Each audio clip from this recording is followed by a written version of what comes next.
welcome everybody, if you've got your Roll20 open, to Devara. Devara is based off of the Memento Mori campaign setting and is very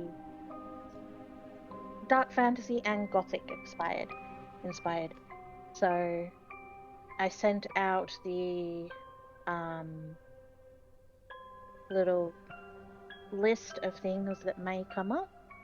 Everyone seemed to have responded pretty okay to that. So and there wasn't anything I needed to add, so I'll get into it. So, in a world scrambling to cool from its medieval past, where oh yeah, sorry, Cam, if you're ready, can you record? I already got you. Awesome. Okay, let me retry that. Okay. In a world scrambling to cool from its medieval past, where true evil has a presence in the lives of everyone, Vitia and the world at large is in need of heroes. Magic is seen as a thing of the past in most Vitian society, a relief for most as it was considered wicked due to its demonic origins. Technology is on the rise, bringing not only wondrous advantages, but also weird sciences that are responsible for dangerous creatures, strange golems, and terrifying hybrid monstrosities. The world is ripe with change and rapid expansion, but still haunted by its dark past. Devara is a conflict-filled land divided into 13 kingdoms and regions, populated by kings, nobles, and their peasant serfs, to the far east of the continent of Vitia, and where our wannabe heroes will roam. So, welcome to the world. You And will it's a all be lovely welcome. starting. So, you've all, by my notes, you have all originally found yourself in the town of Brighton at the north most tip of Rosencrantz. So, just down here. And you have taken on a job that will start the opening. So, I will bring you over to the starting map.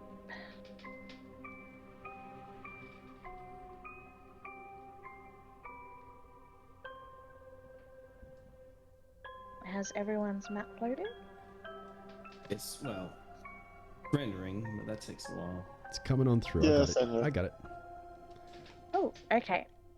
So, you currently find yourself standing on a train platform watching cargo being loaded in Huntington, the first stop on your route to deliver a new order of arms to Talmuria on behalf of Lord Ernald Thome.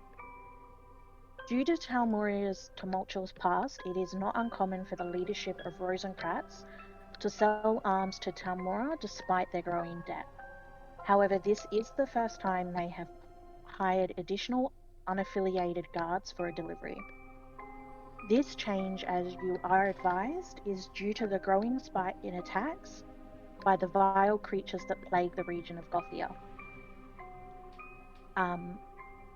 The last attempted delivery of arms failed as the train was destroyed en route. This delivery, being a replacement, must make it to Talmuria. The train does have its own guard, however they are required to protect the passengers and other cargo. You have been hired to guard the cargo for Talmuria only. In Lord Thome's own words, "Sod the rest of the cargo, you can throw it off the train to protect my cargo for all I care." So far, the 3-hour leg from Brighton has been uneventful. However, now coming into the Gothia region, you will need to be on alert. So, you guys are all based right at the front of the train station, waiting for the cargo to be loaded. You have already met Conductor John Thomas just here, and you have also, yep. Is that really his name? Yes, that's the one I made up. Nice. Johnson's. Cool. And you also know Captain Willie Diedrich. He is. You would have talked to him a little bit on your trek from Briarton to Huntington, and you would have come to know that he was previously a top tier guard slash knight back in Rosencrantz. However, he's retired a bit and he's just taking on guard work for trains and such, as it's a bit more of a quiet scene for him. You can see, all of you have the ability, you can see around, looking around, that there are guards throughout the platform, there are passengers leaving the train, passengers hopping on the train, and all round just very, very busy. Just double checking passive perception.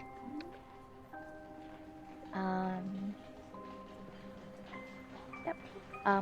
Most of you would have noticed a pallet being loaded into the cargo. You suddenly hear a bit of screeching, pouring, and just sounds of upset animals. And you overhear a couple just to the right of you talking to a guard, insisting that he make sure that they get on the train without any damage. Other than that, nothing seems to catch anyone's eye. And did anyone want to ask around anything, or ready to hop on the train, waiting for it to go? I'm just wondering if anyone is acting kind of shifty or, like a bit dodgy. You know how some people try and look like they're trying not to be seen, but they might be doing a bad job of it, or... And also, is anyone look exceptionally rich? Okay, if you want to make me a perception roll. First off the bat, here we go. First roll of the entire campaign. Oh, yeah. Don't be a natural one. That's awesome. Okay, so Peony, I just said that right? Yeah, you did. Yeah. Yep. Peony, you see everything essentially. As I said, you do overhear a couple talking to a guard, insisting that some animals get on the train okay. That's this couple just here. They are definitely from money. They not only dress that like it, but they also carry it in just their personality and demeanor. Kind of look like they're understandably smelling a sewer, walking around anywhere. But with scrunched up noses of disapproval of people. Just over here, you see another couple. They don't look exceptionally wealthy, but they do look more upkept and probably a little bit more of money than most of the passengers and people you see around.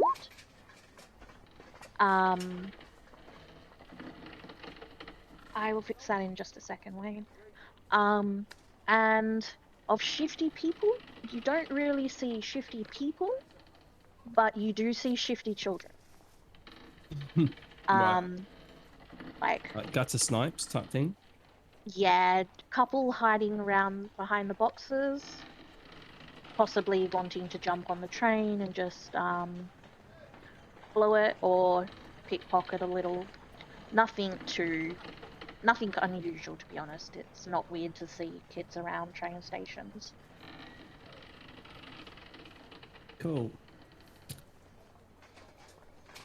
So at this stage, as we're like really just starting out, do we know one another? Like, is the background that we are established as some kind of guild, or is it more that we are just randos standing in a station?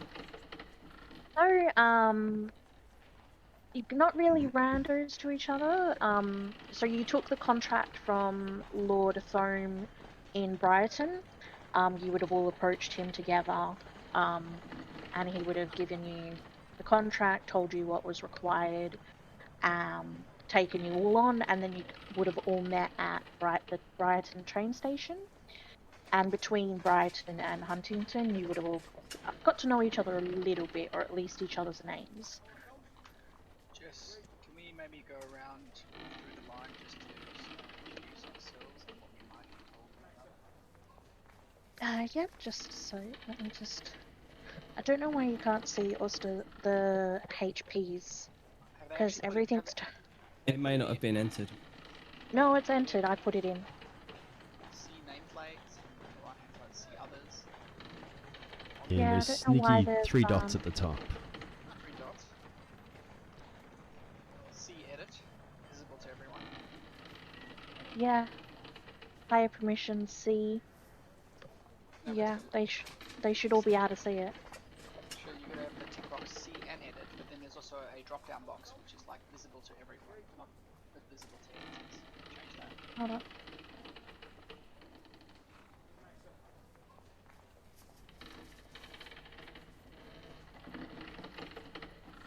Yep, that's it. Whatever you do, just control, was it control Y? Control something, whatever you do, just copy that. Okay, got it. Okay. Yeah. I'm going really quiet again. I'm just turning the volume up. Sorry, I was eating more of my, what is it, peanut Pretzel. butter Oreo pretzel. And I don't want to Really get, want one. I don't want, nah, this is the third time I put pretzel into my headphones. I mean, into my mouth, whatever. Okay. Into my So, thing. yeah. So, since you were waiting on the station, you probably would have done it a little bit between Brighton and here. But does everyone want to go around and give themselves an introduction? Start with No, I'm good. Oscar. Yeah, start at the beginning of the line. That's all good. Yep. All right. So, with all the hustle and bustle that's going on around, you can see one gentleman who is currently parking his butt on one of the crates, just overlooking. He's kind of still coming to terms with the group that's around him, but he's a gentleman of very average height, slightly unremarkable, save for a very kind smile that he offers to everyone. While he's sitting there, he pulls a cigarette out from the lapel of his jacket and lights up for nothing better to do, really. And as the kind of cigarette lights up, you can see his hair is kind of like a dark, wavy and streaked with silver at the temples. He's relatively clean shaven, though now he's got a bit of a shadow going on in his face, but he's got a pretty angular face, deep brown eyes, wearing a very heavy coat with a high neck, and at the top of the collar you can see like a thin slip of white being worn underneath, or also as he kind of reaches into his jacket you can see that he's wearing a very pronounced white collar. But yeah, that's Oster. Okay. Next, Peony.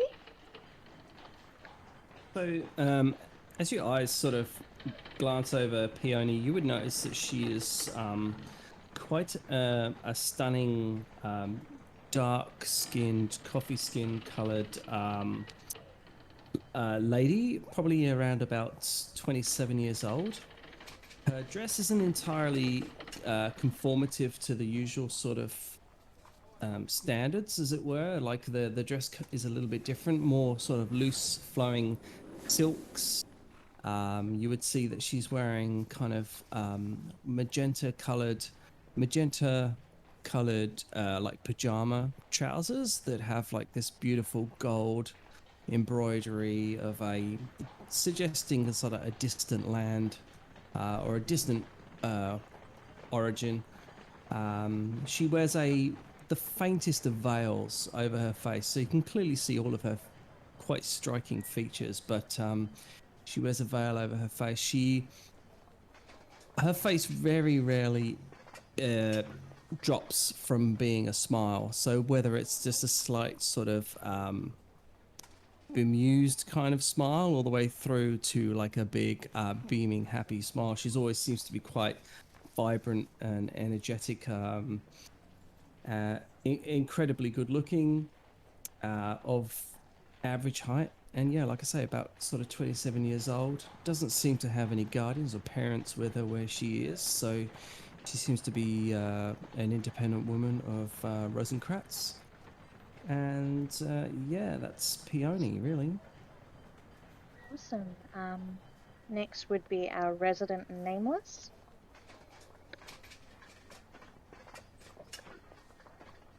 Sorry, a work email came up. Oh, sorry, a work Teams message came up. Never mind. COVID cases, can worry about it later. Yes. Before you, you see a tall creature, Promethean, a race that you probably don't see that often. A mixture of different, let's say, body part features sewn together into a horrific visage. You see a face with face, and where you see hands of different features and scars. The scars don't look too recent, so it's not like someone had sewed the person back together today or a few days ago. You notice that that he appears to have male facial features. Has one blue eye and one green eye, and they don't exactly match. He's dressed in black. He has a black suede, not suede, like a black material type cloak that is thick and warm, but covered in dust and dirt that is long. And he has black boots that have almost bits of steel to the top of them. Uh, he is carrying an arsenal of various bludgeoning weapons. You see a great maul strapped to his back, a mace strapped to his side, at least 4 light hammers or throwing hammers strapped to him, and he's carrying a ball and chain. And when he introduces himself, he goes, "We do not have a name." The Nameless. And we do not sleep. Ooh, nice. He also talks and he says "we" a lot. Oui, oui. No, we are not French. Je ne parle We is in français. third person. Just royal. And you notice that people, like when they come walking towards him, then give him or give them a wide berth.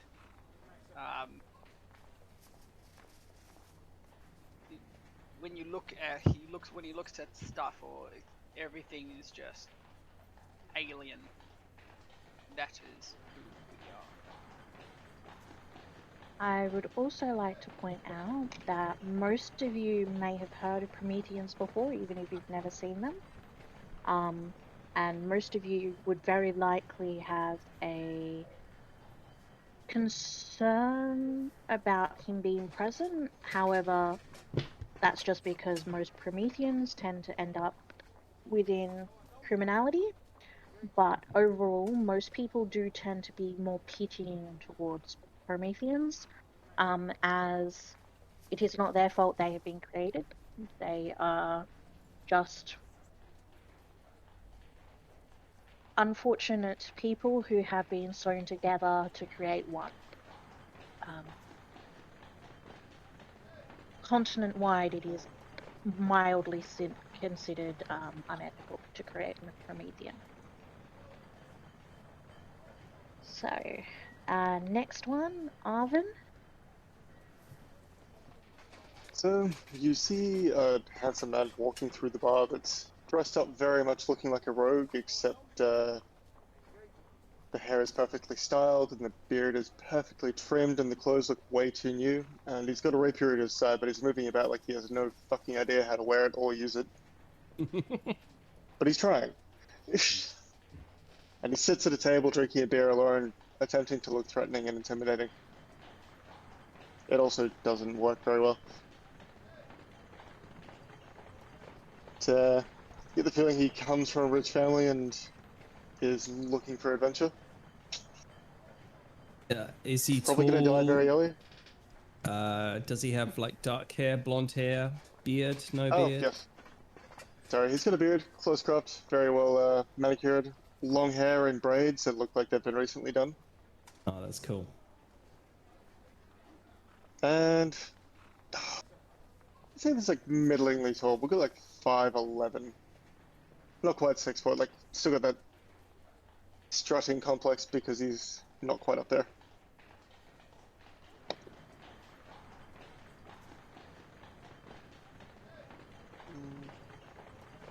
Anything else, or that it? No, that'll do for now. It's like a strutting peacock that's trying to look intimidating and not good, not doing a very good job. Okay, so next would be Emily. So I'm more trying to blend into the crowd. I feel like I stand out a little bit too much here with my my current skin color. Dressed in leather singlet and black pants. I have a gun at my side, as well as in a small pouch, which just seems to, tinker like there's some glass tubes in there. I do keep to myself a bit, but you do find me sometimes strangely watching you. As if I'm trying to quite work out what you're doing and how you tick. It can be a little unnerving at times. I like her. My kind of girl. Instantly the charming one in the group. The one I'm trying to make as creepy and weird as possible is apparently charming. Welcome to Devara. Yes, yes. Right, so with the introduction, you receive a signal from Captain Willie, kind of like a wave, pointing to the train. You notice all the cargo has now been loaded, and you hear the conductor blow his whistle for boarding. So, As we're boarding, I'd like to go over and maybe try and strike up a conversation with the two wealthy animal people. I can't think of the right word. And just sort of maybe as an introduction say, I would beware of the vagabonds here, my lord and my lady. I am inclined to ask, pray tell, what is your shipment? It sounds like it is livestock of some kind. our friends within Catalonia have requested us to bring I said the wrong town. Let me try that again. Our friends afar in Resina have requested that we bring some animals for their entertainment. Just a couple of the oddities, the creepy things that they like. And just, what was it? The slimy one, the amphibian. What is it called, dear? The female pipes up. Frogs, darling. We have a pair of frogs. There is a snake and one of those horrifying eight-legged creatures. Lovely. You see her shiver as she walks onto the train. I'm not going to carry on the conversation because I'm not going to be able to do that, but they invite you to actually follow them back to their sitting area in their private room to continue conversing. She, obviously being aware of etiquette, with given her parents' background. She says, "I would be enchanted and enthralled, my lord and my lady." And she asks for their names. Um, If they don't have uh, them, then it's lord and lady. That's fine. I'm down with that. so it's Lady Camilla and Lord Charles. Right. Um, Sounds legit. Winchester. His ears definitely give it away. Yes. Lord Charles and Lady Camilla Winchester. I love it. Somewhat familiar, but not quite familiar. Okay, great. I will give a nod to my group and sort of suggest. I don't even know if I've got some. Look, if I've got telepathy, which I've yet to find out. I don't think I do, but I will generally nod to the group and say, you know, with these guys, if I find them at all dull or boring or arduous, then I will leave them. If they start talking about frogs and how exceptionally brilliant they are, then rest assured I'll see you. But yeah, no, I accept their invitation and mount the train with them. And I definitely keep an eye out on my friends and make sure that they're not being robbed. Likewise, myself and my new friends. Okay. So I'll move you to the next map. You guys have boarded the train with no problems. Well, I've got to remember to actually send myself to the next map as well. So, This is a weird. Tony, you find yourself in the just down here within the private sitting room of Lord and Lady Winchester. And the rest of the crew have been directed back to the bar kitchen area, just on the right-hand side, the center car, as it's the closest one to the cargo bay, which holds the arms that you are protecting. Should we not be in arms? You can be if you wish to be, but the guards have suggested just wait in there. There's not really much point since no one, if you, yeah, the only entrance is here. So you can be in the cargo if you wish to be. We don't care for your opinion, mortal. So I'll let you move yourself to where you want to be in the cargo. Cargo's down here, at the bottom car. We give him the Arnold Schwarzenegger smile from like one of the Terminator films where he's trying to smile but it just looks wrong. So And he gets really close to the guard, like in his personal space. the guard definitely backs up slightly and bumps into the barrels just here. He kind of stutters through and says, "Well, whatever you wish. Um, it's just the three of us guards in the cargo here, as per the first track. Yes." And he kind of just carries on. Just he looks to his friend a bit funnily, and then just like does not look at you. We do Um, not trust you. For some reason, you all look alike. so what you do see in the cargo bay is that it's actually not very well lit. Um, Purely because with the arms being there, there is gunpowder. So those barrels, all gunpowder, mostly gunpowder. Um, I will actually draw where there is a couple little lanterns. Um, Obviously these are not magical lanterns, so they are little flames. So We do not like flames or pitchforks. no, got two just at the entrance here.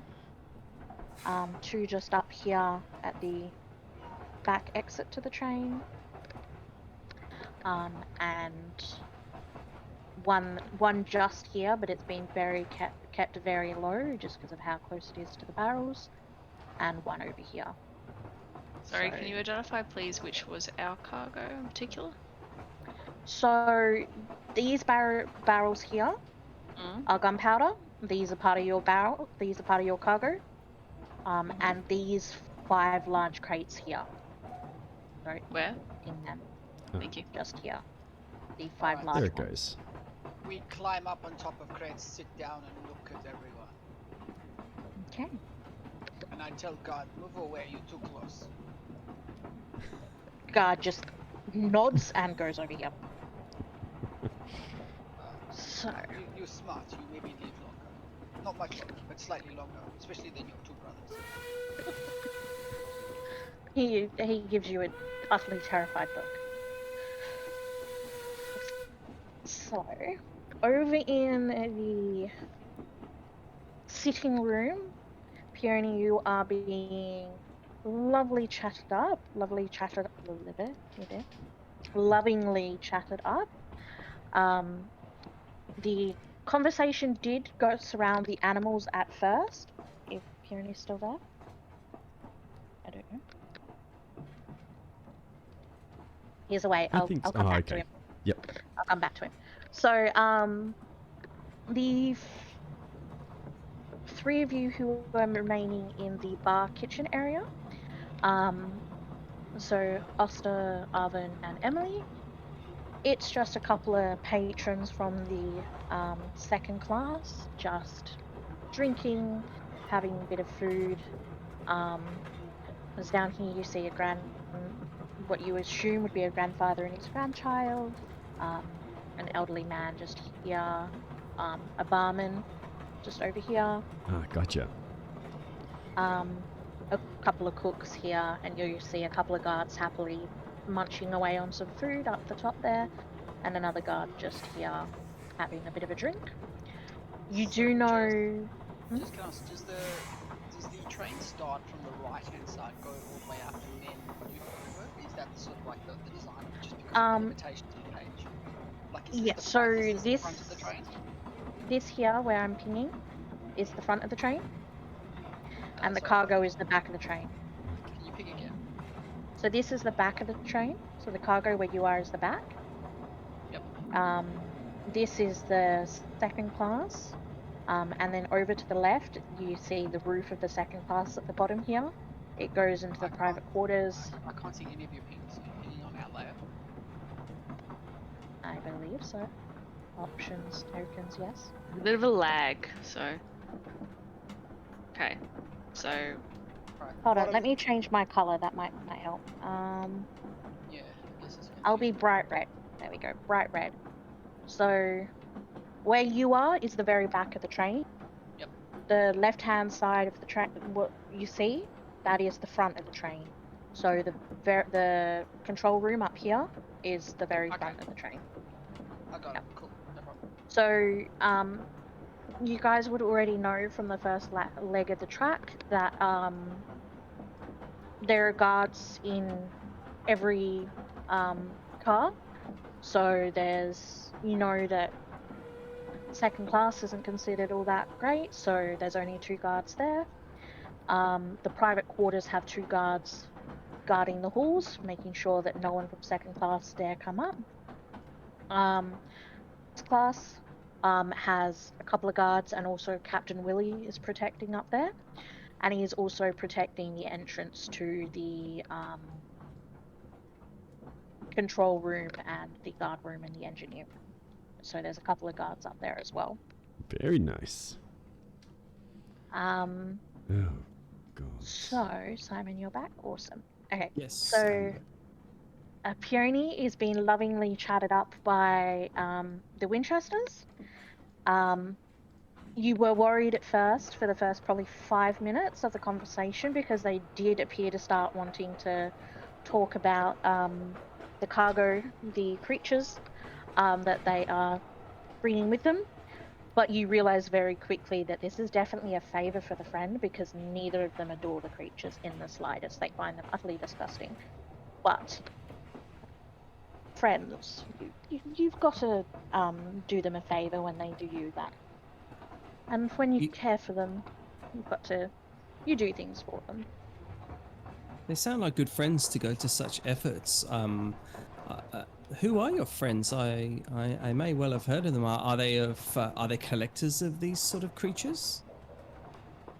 Yes, Lady Oswin Kendallbottom, and her consort, her, if you want to call him that, boy toy. She likes she likes going against the norm. She, you know, she does adore these utterly horrifying creatures. And What? just out of character, just to confirm, they are literally, from what they've described, they're just frogs and snakes and spiders. Yeah. Yeah, yeah. Um, so there's like, uh, they've got a giant spider, a snake, and a pair of frogs. But like big, like size of a dog type thing, or just normal, Um, regular size? Are well, when they you consider a exceptional? frog, a normal frog, you would consider like the palm of your hand. Yeah. Um, the frogs are like, trying to think of something of like a 2 liter carton of milk. Oh, okay. Like that's the size of one Even of these frogs. palm of your hand is a big fucking frog. They're Yeah, it's like large a puppy. specimens. Like they're large. Um, It's like a small cat, or yes, reasonably sized cat. yes, yeah. The spider. You've seen the memes of some of the horrifying ones we get here. Like it's big. And the snake, it's got like rather large cage just to itself, and it's only a travel cage because a cage for it to be happily living in would be at least half of the cargo hold. Like it's a big snake. Um, they are considered medium creatures. And so I might just try um, and hmm? price some more information from these two fine, upstanding ladies and gentlemen. Sorry, lady and gentlemen. And I'll just ask if this is their first rodeo, as it were. Has Lady Osman asked them to deliver creatures of this kind of interest before, or is she a renowned, regarded collector? This seems quite interesting. They kind of like look at each other and they like have to seriously think about it because they're like, renowned is not the right word. We adore her. We do utterly adore her. She throws some of the best parties in Rosina. Um, and we've known her for quite a few years now, quite a long time. She is known for having a rather odd collection of creatures. She, a good, the whole entire basement of her a townhouse is just dedicated to these weird creatures. It's like a miniature zoo down there. Um, She does sound quite delightful. I do wish, pray tell me more of her while we perhaps take some champagne. And she sort of looks expectantly at her and host. Lady Camilla like looks at husband and goes, "Yes, yes, that sounds lovely." And her husband kind of just goes, ah, and gets up and he will leave the room and head to the door. Where's the door? Down here and out to here. Um, and call for one of the guards to head down to the kitchen to get champagne. Beautiful. Before he comes back. So this guard down here will. Let me move him over. He's over here at the bar now, just quite exasperated that he has to do this, but I'll As move. somebody from, like, covertly from a noble family, would I know anything about her by name, or is it more not Um, actually high class? she. No. You've probably heard of it in passing. Like, it would have to depend on how much Arvin actually likes listening to idle gossip. She's He's got not. nothing better to do. Oh, if you love listening to, you've heard of her. She throws some of the best parties in um, Rosina and Telmora. She's very well known among I wouldn't even say just the nobility, probably just the wealthy. um, make absolute, and she loves taking people through the zoo down in the basement. And a lot of people don't like it, but they also love it because they love the macabre. It's just like, it's horrifying, but it's interesting.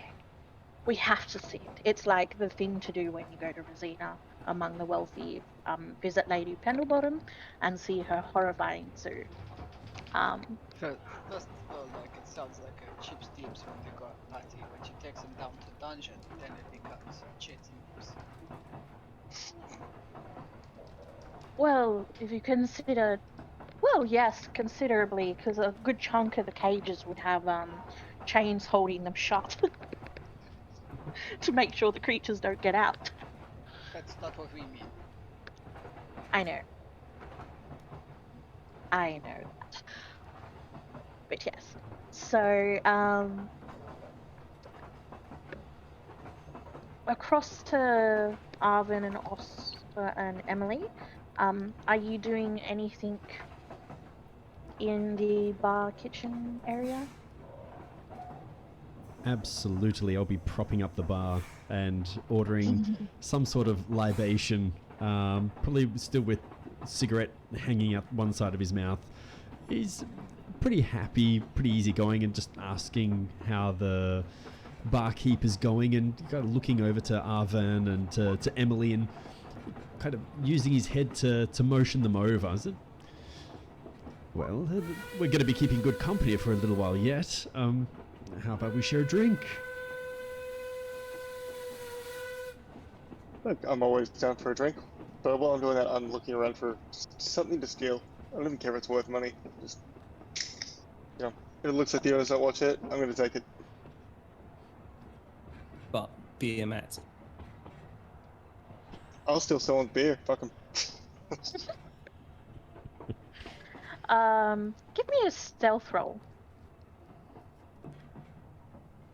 Or a sleight of hand, I should say. Did you just roll a 1? I didn't roll much better afterwards. Wow. It's a good start. How did my stealth come out at 0? I've got a +7.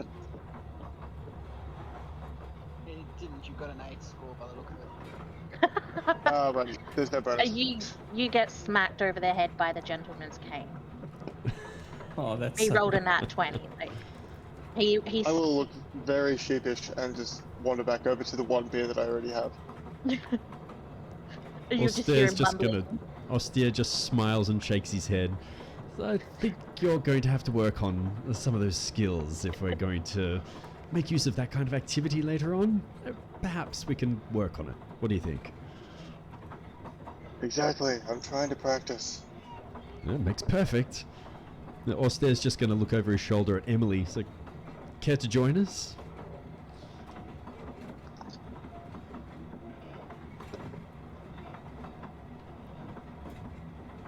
Emily Well, going if Emily's not going to join us, the I'll go have a beer with you. Mysterious and aloof as always. All right, I'll grab the bar tender and kind of tell you what. Do you have anything nice? Amasec, whiskey, cognac, something I don't know, exciting. If you're willing to pay for it. It depends on what your prices are. What do you want? Well, depending on how this little soiree goes. Look, let's keep it modest. What would a couple of ales cost us? Oh, easily. Oh, God, actually, I gotta look that up. It's like Just coppers and silvers, unless we start. yeah. 3 coppers. If you want a basic swill ale like the gents down there are drinking, I'll say just 3 coppers. If you're looking for something nicer, 2 silver. Well, you only live once, so we might as well try the swill first. A trio for my esteemed colleagues here. 3 coppers for each, 9 total. I'll So look you around kinda- to make sure he's talking about me as part of that trio. So, yes, it's okay. He reaches It's the out, puts nicest that. thing I've been called all day. puts a hand on Arvin's shoulder and is like, yes, it's okay. I've got this. And he'll fork out the 9 for himself, Emily, and Arvin without hesitation. You'll see an appreciative nod from each of the 3 guards within the room. They all like cheer you with a bit of a hey with their own owl mugs. They don't think this is going to be a problem. They think clearly That's they think nice. that this whole extra guards is unnecessary. As they cheer, he's going to look at the drink and look over at Emily and Arvin. It's like, I think I'm going to apologize now. I don't know if they're cheering because we're about to die or if because they think this stuff is good. I don't know. Only one way to tell. It's Are you actually pretty drinking good. absinthe? No, ale. Ale. Oh. Okay. It's actually pretty good for a bottom shelf ale.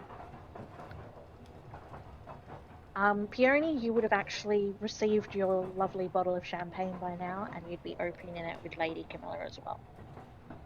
As we do this, I think that's the appropriate time to talk about what we've been tasked by. What was his name? Sorry, the reason that we've been gathered Lord here. Sloane? Yes. I So might just sort of- you're just guarding, making sure that nothing happens to the replacement arms cargo that's going to Tel Moria.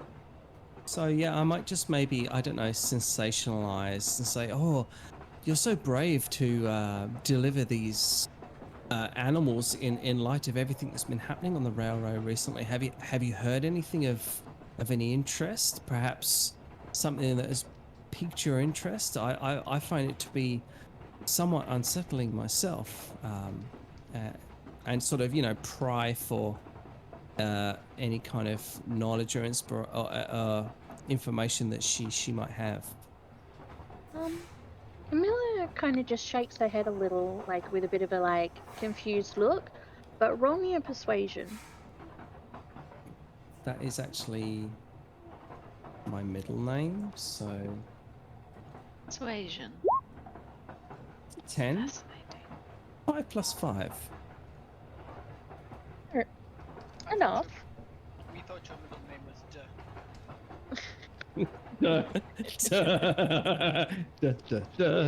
Silver. So Charles kind of gets a bit of a concerned look on his face and says,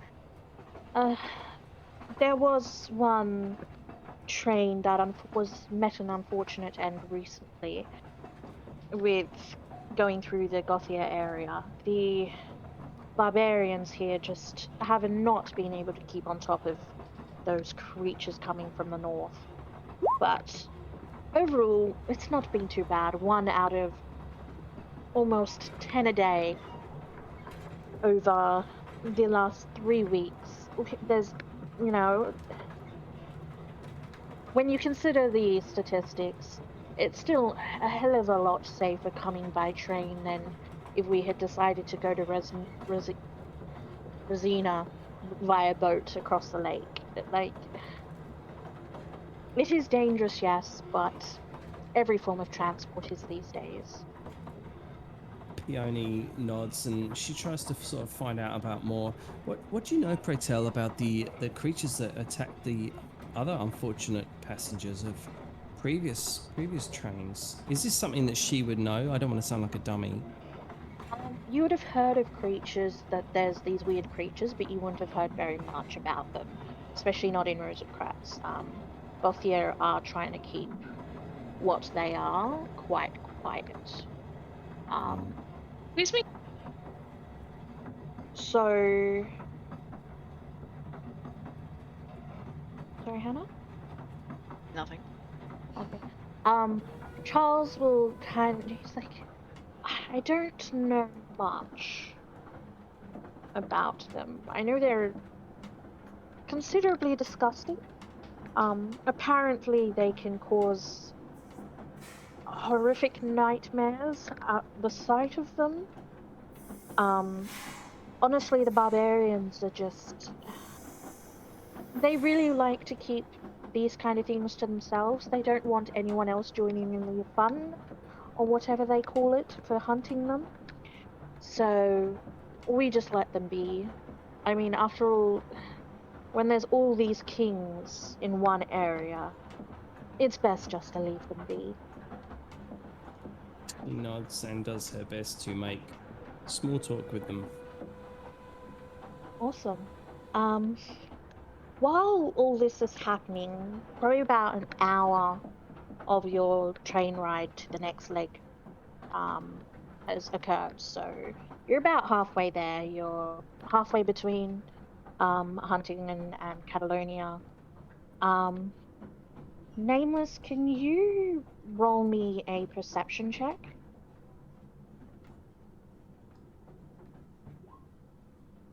Hmm. Okay, you've heard a few bumps and bangs throughout the cargo hold. The guards have also been a little on edge hearing them.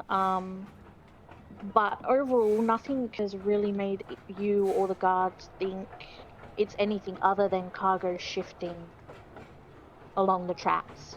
We talk, Um, we talk to the guards and go, I hope someone tries to rob us. We haven't killed anybody all day. so one of the guards is just like shakes his head in amusement, and says, "I am going for a piss."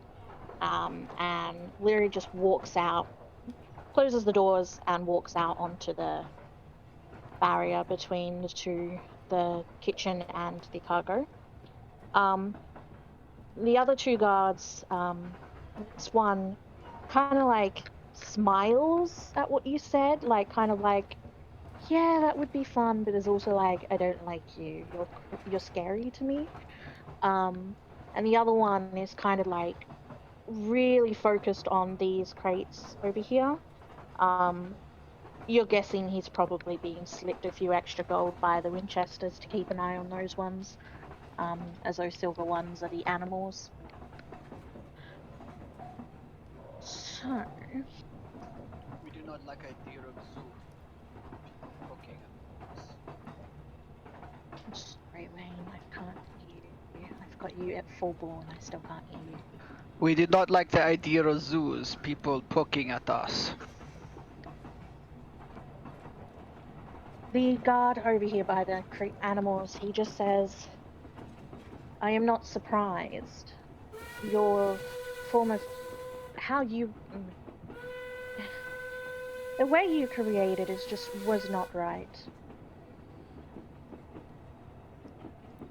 Whoever created you should Well, the maker should smite them. when a mummy, when a mummy mad scientist and a daddy mad scientist love each other very much. Love it. Yes. He just shakes his head and like has a bit of a smile and just goes back to guarding. Um so actually while you guys are chatting, you actually hear a scream from out here. Um so Where is Oh boy. Scream? Where is Scream coming from? it To your between north. the kitchen and the cargo hold. So the poor guard who was out there. This is what we've been waiting for. Pull out ball and chain. Ouch. How would the audibility Stand up, go back into the looking like bar we're as about to well? start running there, and then look at everybody else to see if they're going to start running first. Yeah, so everyone here would have just heard a scream. Um, um, just sorry, hold on. What am I doing? Where am I? People like the barmaid and the kitchen cooks, kind of look at each other and like they're concerned, but they're also not concerned. Um, and the guard that was here drinking, he gets up and he starts walking down to the door to, oh, I just refreshed, to check what's happened out there. And Like, follow him? you would, yep, okay. And just as he's come through the door, and you're probably however far behind, you hear a horrified, "Holy fuck! Holy fuck! Holy fuck!" And he starts backing out of the doorway. Nice. Oster, hearing that, is just going to very calmly stand up with his drink in hand. He's like, well, that happened a bit quicker than anticipated. And he very calmly kind of walks, takes his time. I'm not sure where he'd be keeping his baggage, but he's going to go over to like almost like a guitar length case that he's been carrying around with him and just kind of undo a couple of buckles and swing it open. Arvin can probably see him. And there's a nice rapier that he's keeping in there that he's just going to very casually pick up, attached to the side of his kind of belt that he's got underneath his coat, and smile at Arvin. It's like, looks like it might be time to go and earn our coin. Let's go see what's going on, huh? I'll pull my rapier out as well and start just like So buying Oster up hasn't his and pulled mine, his. just like I'm comparing sizes and Oster hasn't pulled his out yet, and he's just watching Arvin kind of wave it around. He's like, just don't take my eye out, okay? Just easy. I look like Is- I've done a couple of lessons. Is anyone that's else all. doing anything? Are you guys approaching? Yeah, I Can think I'll be hear it? a bit further down, or a bit further up from Emily, about... With an 18, can I hear this? Nameless. We are moving to where the screaming was. Bull and Jen out, ready to kill. Okay, Peony definitely would have heard this. Both Charles and Camilla would have actually jumped up from their seats.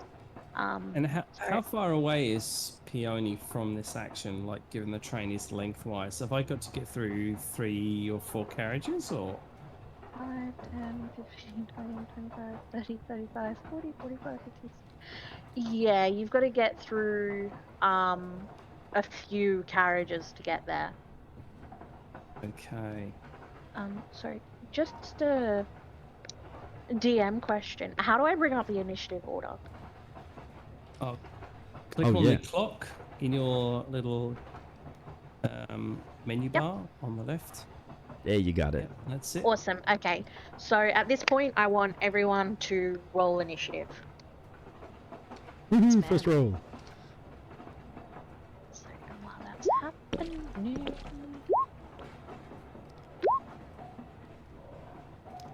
It was almost a 20. Almost a 20.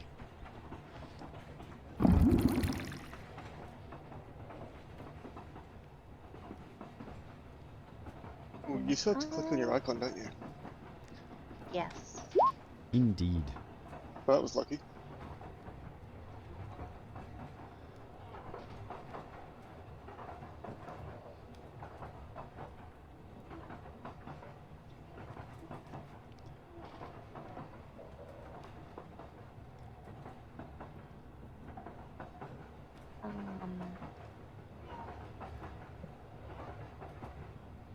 Great. Nope, that's not what I'm looking for. So,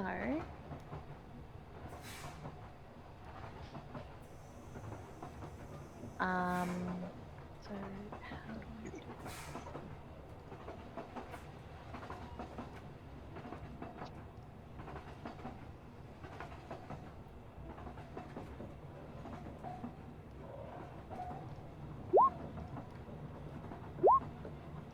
Oh, that's helpful. Okay. Then you can do sort by descending, I think it is. Okay. Sorry, things are just taking a moment to load. It won't. Brr. Why are you an 18.1? And I'm just in Yeah, how are you doing that Mine's way? always gonna. decimal. You said that for ages. We are lover, not a fighter. No, that's not right. We are fighter, not lover. I don't know. I'm arguing because it puts you ahead of me. You can go first. I don't care. Well, You can go first. We don't care. No, I will cope somehow. You are supposed to be 11, and you are 12.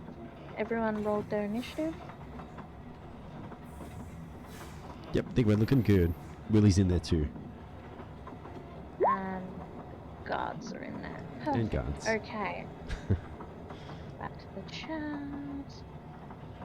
Okay, so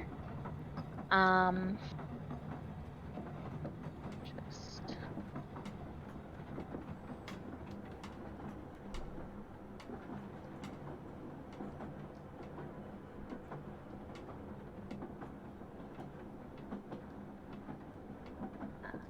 sorry.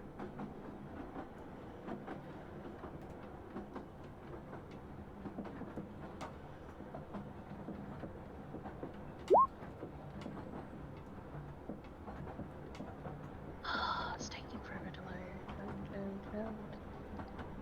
Okay, so I also need 2 more d20. Wait.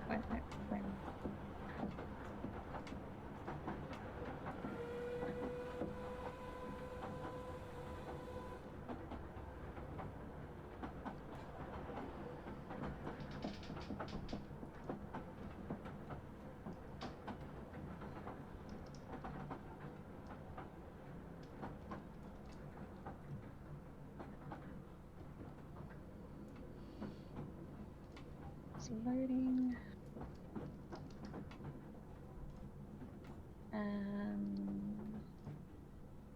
Who's got the green writing?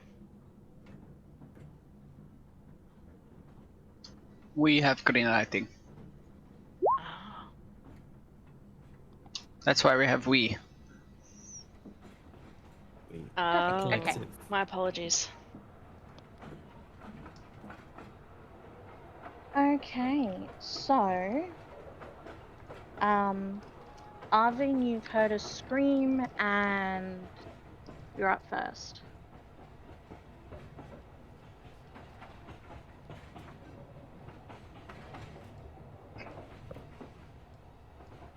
is anybody between me and the screaming? A door, Orster, Emily, a guard who's trying to push Emily out the way and get back the other way. Sorry, I mean like directly between me and like, can I see the source of the screaming? No, there are multiple walls in between you.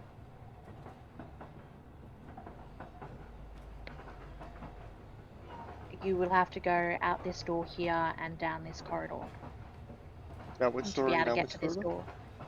This door here, and then down this corridor where Out here, Orster and and Emily. then I can't see north, south.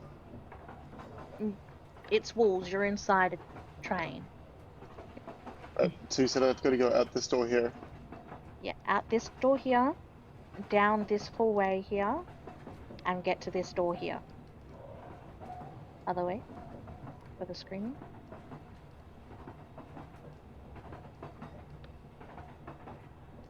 Sorry, you're losing me here because somebody else is pinging stuff as well. But, and it also looks like yours is originating over on the left train. It's here, where the red is pinging, that's where you need to get to. I thought that was it. Okay.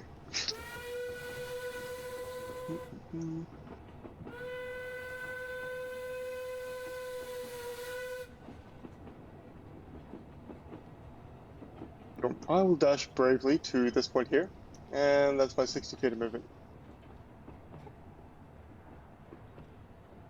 I don't have anything else. Okay, Nameless. As you've run over to where you are now, climbing over all the crates, you would have noticed some scuttling from over here and over here. Of something climbing up through the floorboards. We go and we kill it.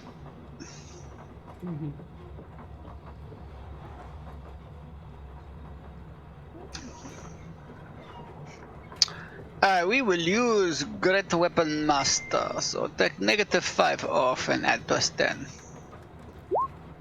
So armor class 11. Armor class 11 misses. Oh well. We are done. Okay, Emily.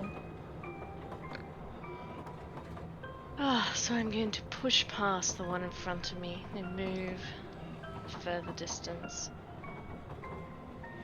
to the door. So 2, 3, 4.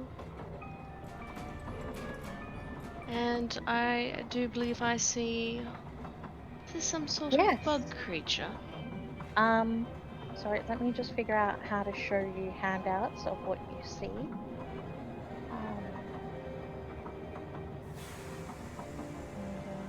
How do I add a handout? Sorry. Handout.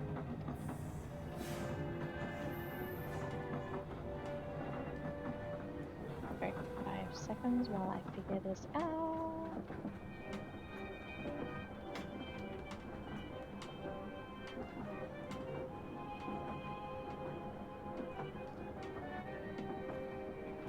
Sorry, it's loading.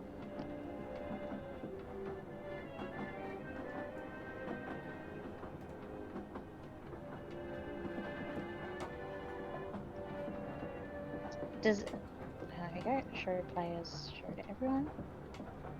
This is what you currently see. Oh wow, that's horrific. So this body that you're looking at, it's wearing very damaged and falling off of it, kind of armor that looks rather familiar. In fact, the guard possibly even looks familiar if you interacted with any of the guards in the cargo hold at any point. Oh dear. I have been watching them intently. I told you, they all look alike. Yes. So yes, this is what you see. What do you do?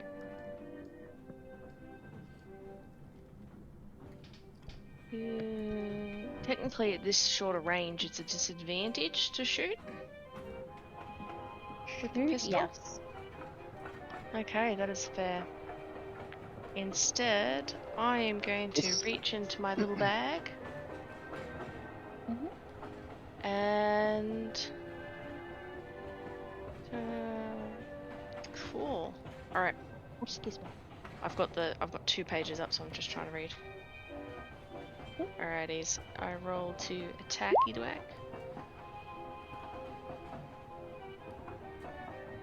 30 feet for a pistol. Disadvantage range. Really?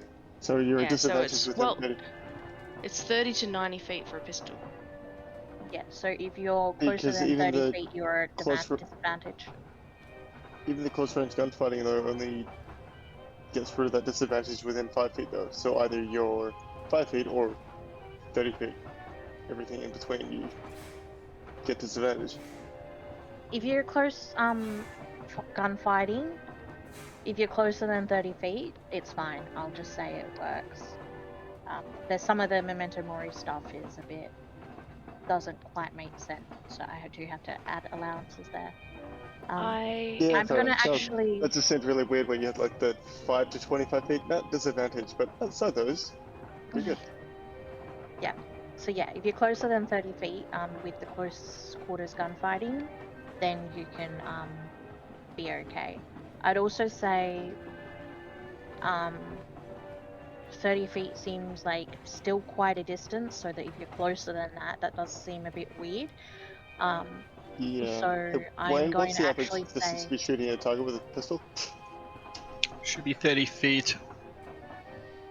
Wait, pistols Yeah. are not normal. So you could go to advanced rules, but I don't know if they work the same way as they do in like the player's handbook.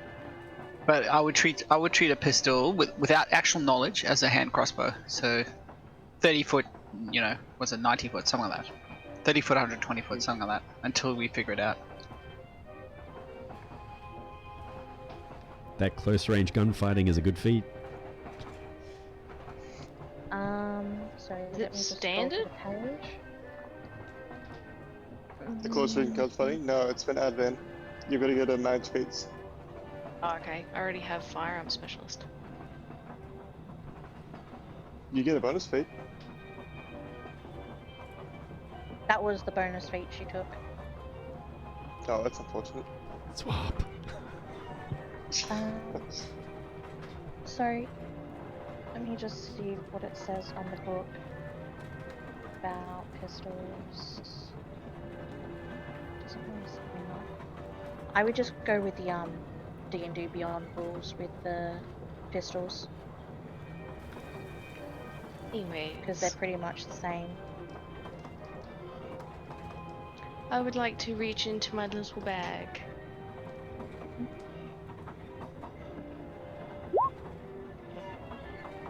Does a 10 hit? 10 does not hit. Oh well. I reach into my little bag and I go to look at the small vial and go to throw it at him, and it just... The train jostles me just a little bit and I miss absolutely completely. That What were jostle you then throwing? causes me to... Sorry, what were you throwing? One of the alchemist potions. Don't throw them. You drink them.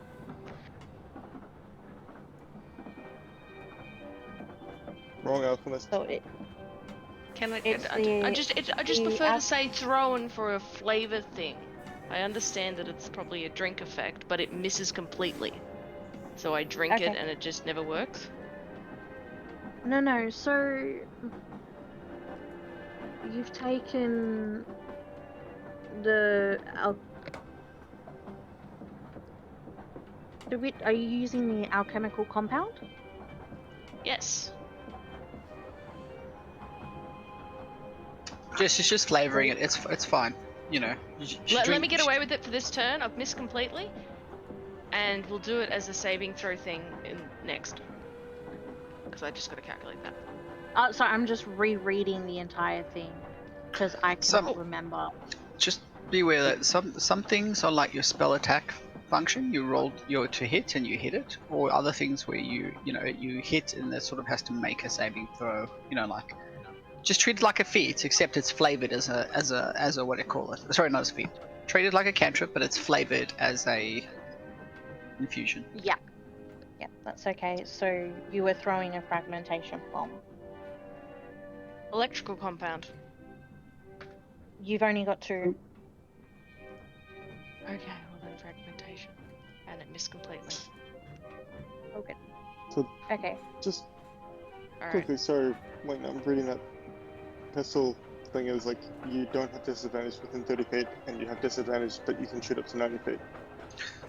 With any ranged weapon, if an enemy is upon you, and you don't have some sort of specialized feat, then you have disadvantage.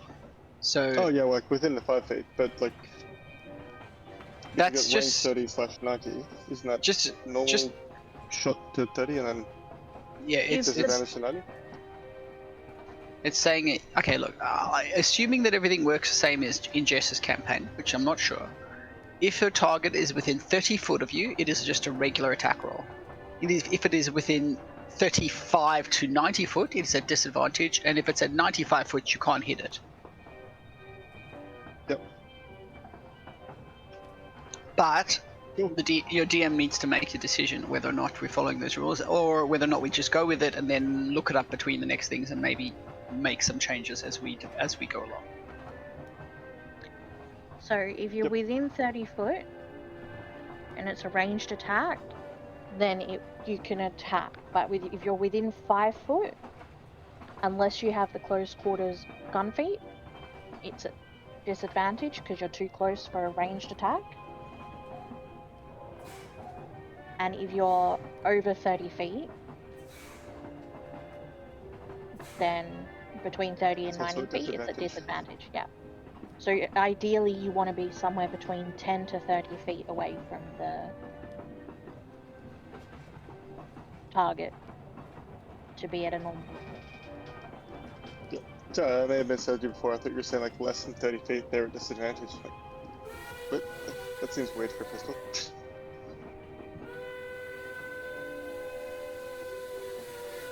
That's fine. So, Peony. I'm not sure entirely what I can do. Obviously, I try to calm down my two companions beside me, and I'm gonna see if I can make my way to the window here and see what I can see, looking for portals in the ceiling that I may need to climb up from. But I still don't think I'll have the range because the train is lengthwise, isn't it? Yeah, So yeah. So this to the right-hand side of the screen is actually behind you. this is behind me. So Right. currently there's 2 cars between you and the fight. Oh, okay. All right. Well, I might see what I can see out the window, and if, like I say, if there's any kind of portal, I'll see if I can try and wangle my way up into the portal. But my key concern is to try and keep these two kind people calm. Um, it's kind of like a normal train window. Only really the top of it, probably I would say like 20 centimeters at the top can actually be opened to let in air. The rest is just a solid window. Um, you out the window, you're not really going to see much other than passing scenery. All right, I'm gonna stay with my companions then, because I'm way too far away from the action to really be able to do anything, unfortunately. So Okay. unless anything crops up, disregard me from the initiative order. Okay. Um, so the next one would be the guards. So the guards at the front of the train, in the first car, they, um, all the ones that can see each other kind of look at each other. The one that was roaming the thing just goes to this door and just makes sure nothing comes through. The 2 guards in the first class passenger.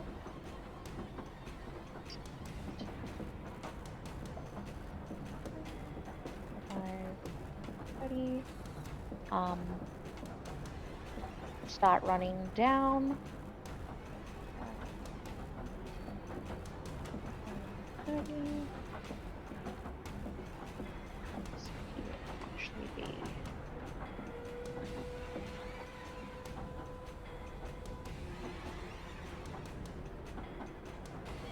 here. This guard runs to here, and you hear him call out through the door to check you're okay.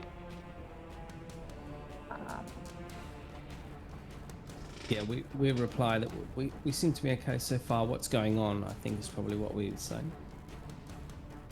Yeah, he just responds with, "I will find out."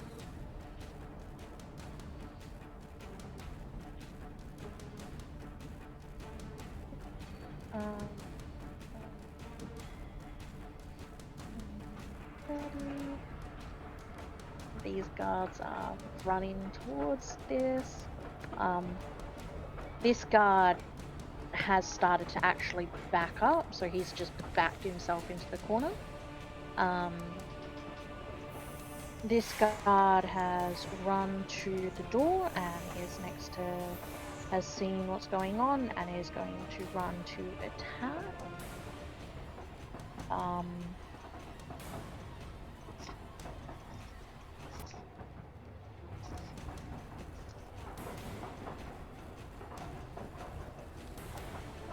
Sorry, it's just taking a sec to load.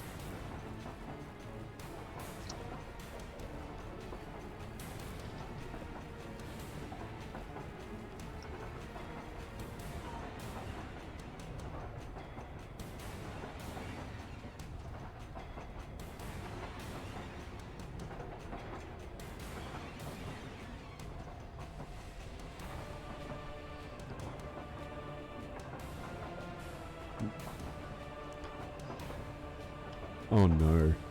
Poor guard. So he swings and falls flat on his butt. Just got a natural And one. goes underneath the train tracks.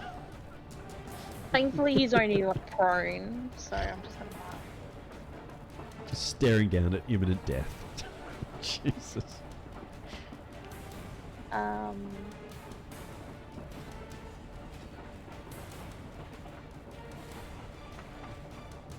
I'll just use the snail for prone. This guard here. Actually, let me just roll.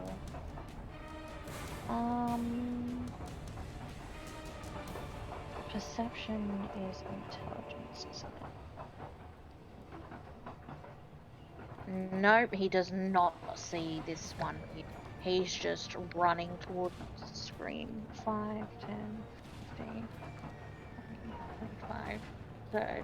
Actually, I'll do another perception check and see if he sees that one that he's just running past. Absolutely not. So he'll stop here, running towards there.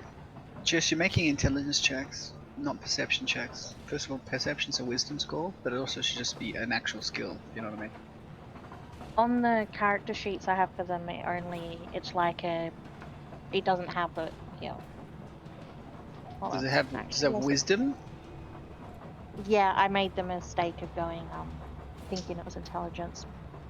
So It's fine. I mean, even if they rolled extra, 4 and 3 is still shit, I guess. Yeah, he got a natural 1 on that one. He's scared crapload. So yeah, he definitely didn't see any of that. So the next one is Captain Willie. So Captain Willie, 5, 10, 15, 20, 25, 30, is just going to run to the back of the first boss and just like start like saying, please calm down, everything's fine, we will sort out what's happening. Let's see here. Can always dash. And he won't. He's staying where he is. And then it's up to Oster. Alright, as Oster's walking down the corridor and you can see the panicking guard kind of backing up, he's just walking through, still cigarette in mouth, and just kind of taps him on the shoulders. There, look, just head back to the others, maybe rally, find your goal and come forward and be ready to clean something up, okay? And just taps him on the shoulder a couple of times and drops the cigarette, puts it out, and now reaches into his rapier and pulls it out. He's going to move.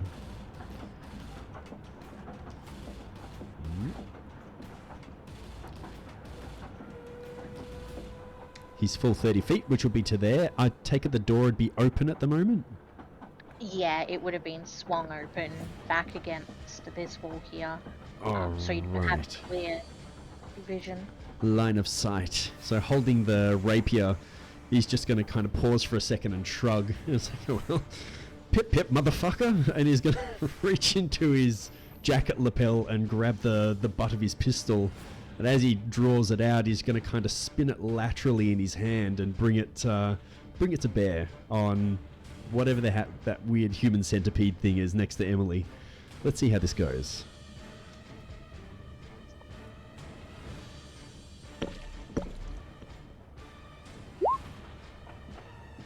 That's an 11. Ooh, That's an 11. You miss. That hits, Just- okay. Miss. No, miss. Miss. Oh, You just that's what I missed. thought. Sorry. I heard my dice making funny bloopy noises. Alright. That's his action. That's it. He just kind of swears to himself as he kind of swings the pistol back down kind of to his holster where he's got a little reloading mechanism that gets him kind of ready to go again. Okay. Uno, dos, tres. I'm just gonna actually roll a d4. Cam, you're 1. Emily, you're 2. Guard is 3. And if I get a 4, I'm just going to reroll. Reroll. Reroll.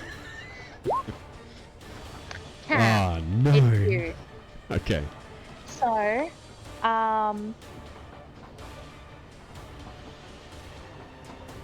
this creature turns its really gross face towards you. You just see what was the guard's body. His face is twisted in absolute horror and agony. You see these like weird antennae things coming out of where the guard's eyes would have been. And essentially from like belly button down is centipede legs. It's like this poor guy has been ripped into. He's just going to mutter under his breath, "The Maker protects," and start getting a little bit nervous. Yes. So the creature is going to make a slam attack at you. Ooh. Oh, 8. yeah. Yeah, that definitely hits. Okay. You take 4 damage, bludgeoning damage. All right, got it. He, kind of reels back, kind of bouncing off the wall behind him as it slams into him, but he's still keeping his grip on his pistol and his rapier. Okay. So these weird other little things that you guys have known nothing about, yeah. Come scurrying in.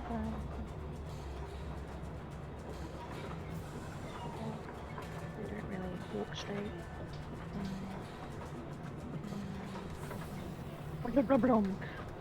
So this one actually kind of jumps on top of the guard. And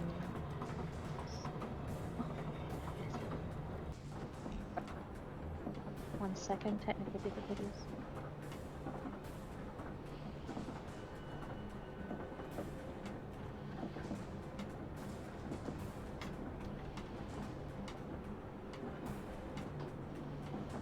And it's going to make a bite attack at the guard.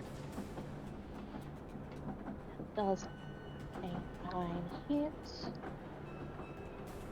9 does not hit, so he shoves the weird thing off of him onto the floor.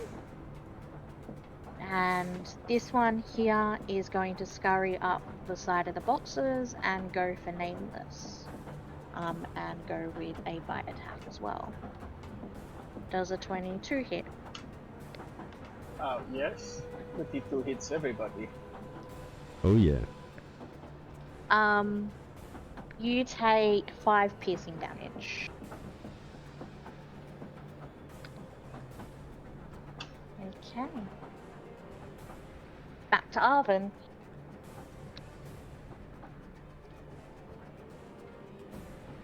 Here comes the range.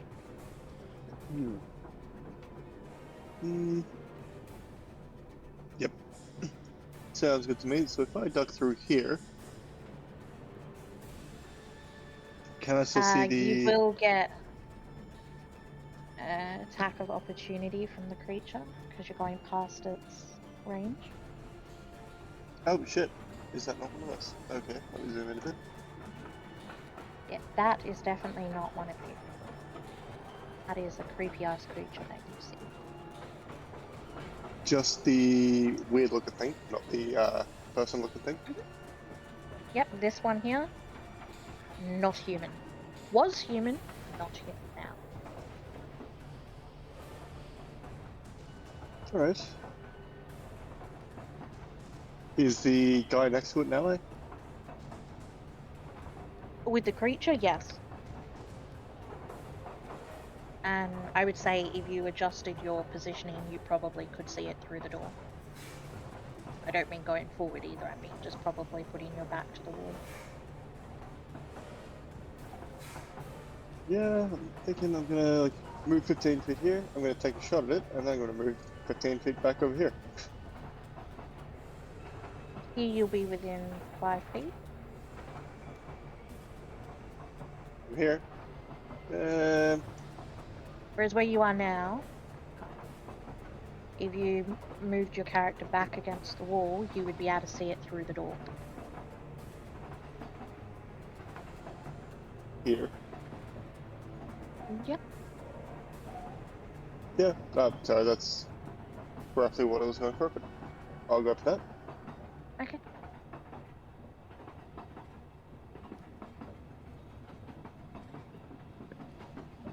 You hit. Fantastic. And good.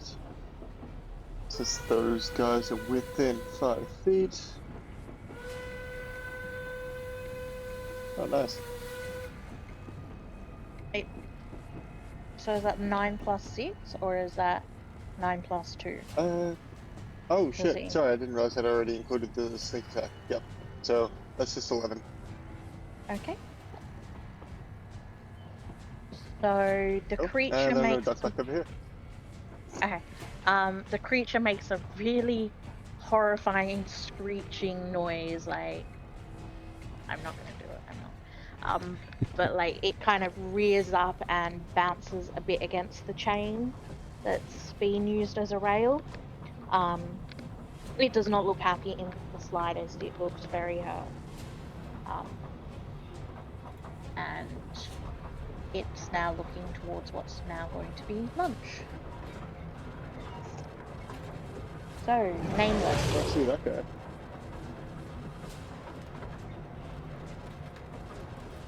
Oh, is Wayne, you there? Yep. Sorry, I blinked for a really long time. Alright, we would use regular ball and chain to kill this one. Ah, you got to be kidding me. Does not hit, unfortunately. Alright. Well, Close, but not quite. that is where the cookie crumble.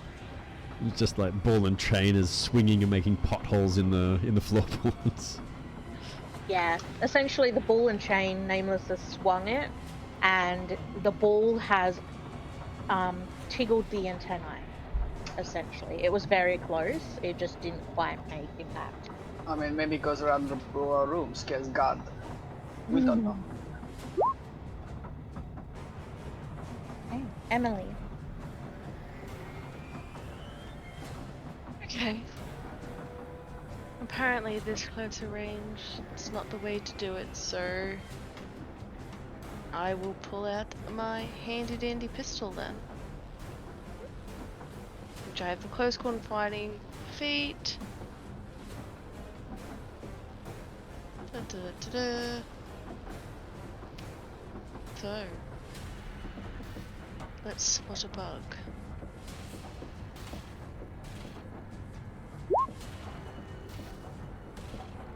There's a 23 hit.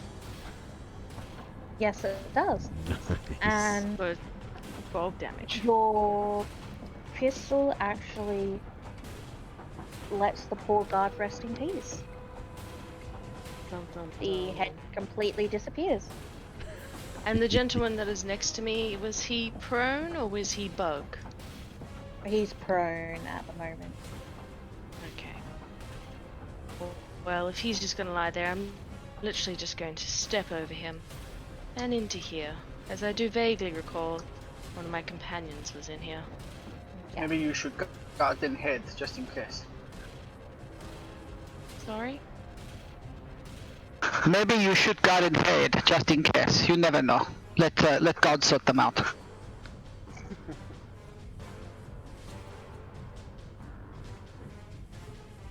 You know what? I still didn't get that. Anyway, that would be the end of my turn. Okay.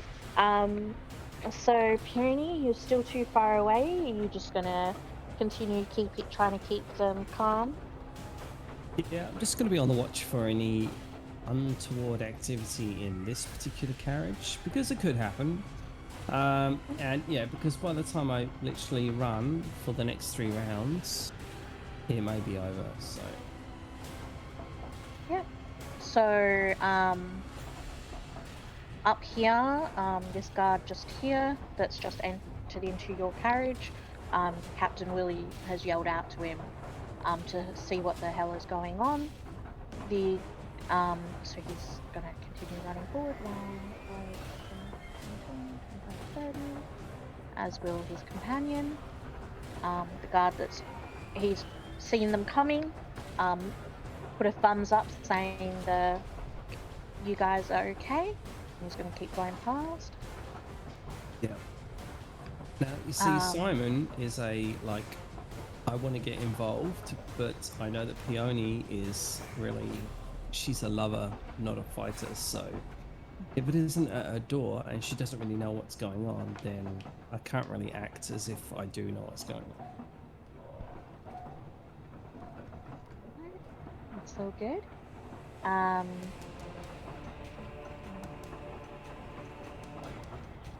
Mostly these guards are just running forward to see what the hell is going on. These two here have just seen the one that's hiding in the corner.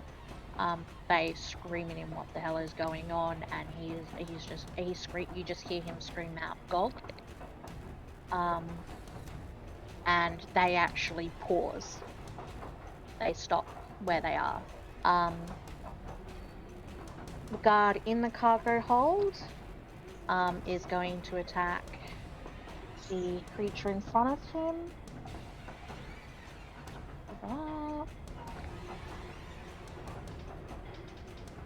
He's going to hit. Ooh, So that's nice. helpful.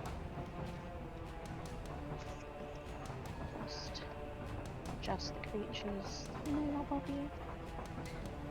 And the guard that's on the floor, he's going to stand up, see the dead creature, and 5 and 15 run into the room, see his guard friend in trouble, and attack the same creature.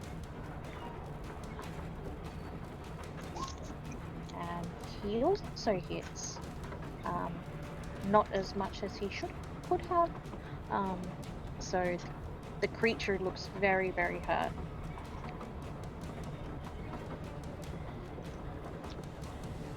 So next, Captain Willie, he is kind of doing this weird pacing movement up in the first class.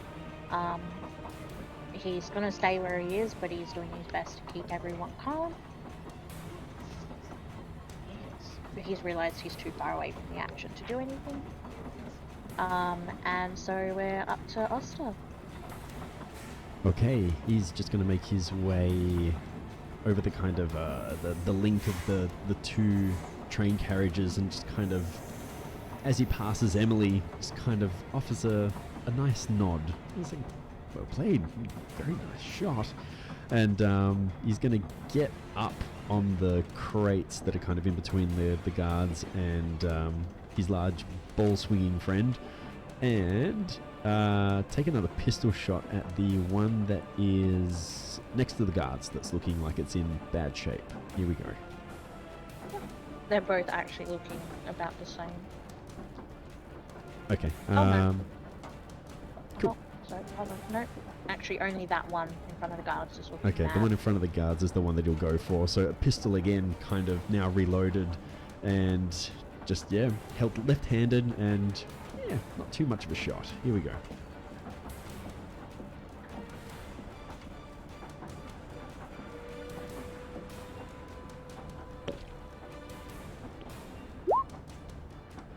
Yeah, 16's You not hit. too bad. All right.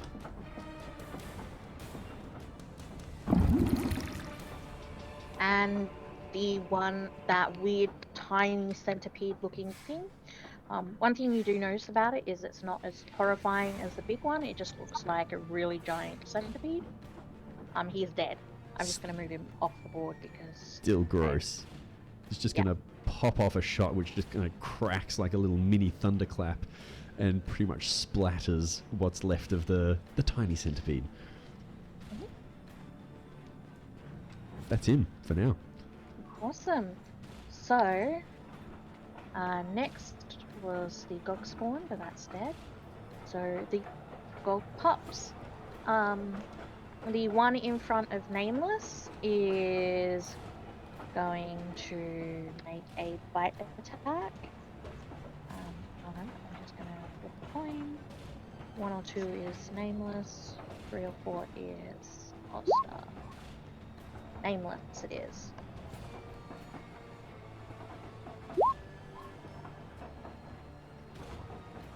Okay. For 5 damage. Okay. Damn it, I should have shot that one. 5, 10, 15, 20, 25. This one's actually going to go for the guard. So, and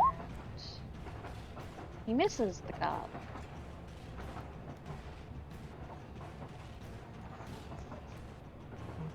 Moving the word, it's not the god. 5, 10, 25, 30.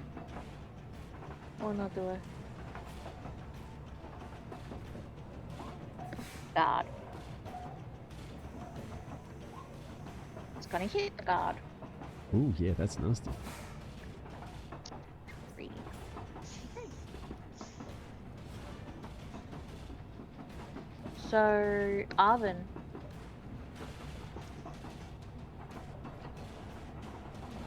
Which one's looking the worst? The 3, 4, sorry? Or the, These 3 actually haven't been hit. I've well, accidentally this one here blown that looks like the. he's Well, getting that's charged with movement? nameless. Oh, is that name? Shit. This, and this one. I accidentally cloned the tokens. I can't update them on my end. Hopefully.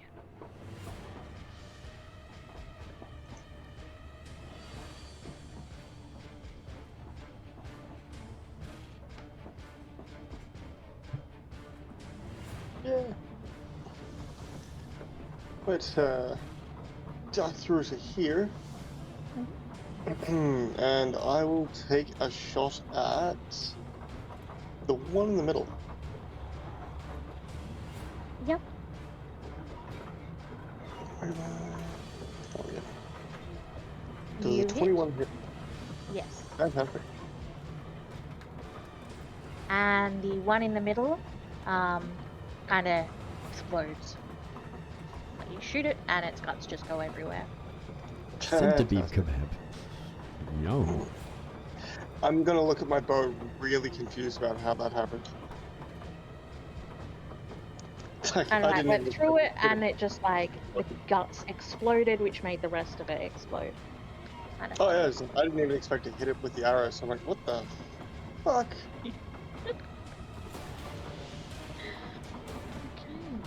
Nameless. I'm going to a bonus action. Oh, sorry, sure. We are going to a bonus action. Second wind.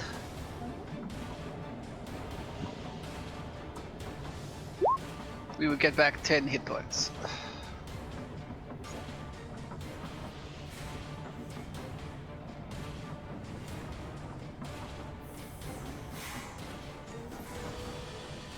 Did that work? That is always nice. Did not work. It hasn't been up. I can't see it on my end. No, it hasn't added yet. There we go. Up now. It's There up. you go. Alright. Then I will. Sorry. Then we will move here. And we will wait for Emily to attack one of these. And then we will attack it. So you've just moved out of the pub's range. We will move here then. Okay. And no, we move here. We have to attack at no point. Should have waited for Emily to go first. Actually, no. We wait. We wait and ask. You're gonna hold your actions. Yeah, we hold the action and wait for Emily to attack. We hope, and when Emily attacks, we then attack this one. Okay. Emily.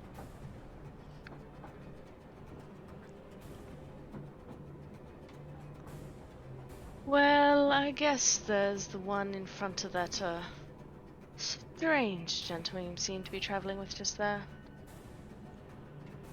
So I'll pull out my pistol. Aim. Oh. Miss, unfortunately. Take No. that crate. Where is it? Alright. Then we attack. Armor class 18 for 11 bludgeoning damage. Yep, sorry, just a sec. Emily, was there anything else you wanted to do for that? No. Sorry. Okay. I All did. good. Yep, no. And I don't want to do anything to Wayne either. That's okay. Nameless has just swung the ball and chain and splattered that one against the crate.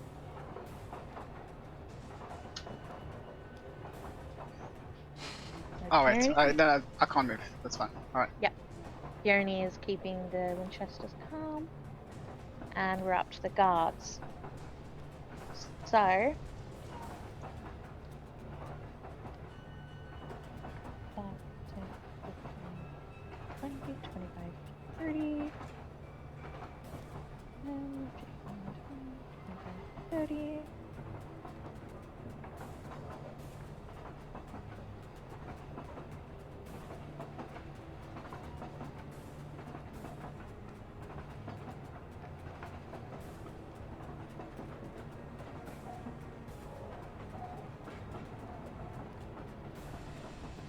So one of the two guards that were up here has actually stopped and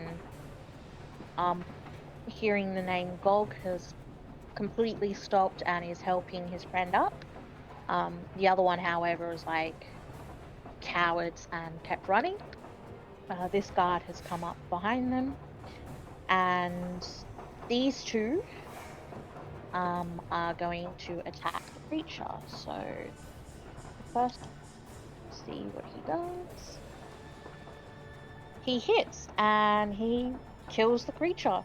It's going to be one of the best stabs NPC roles I've ever seen. And just shish kebabs it completely. So Roasty. we are now out of initiative.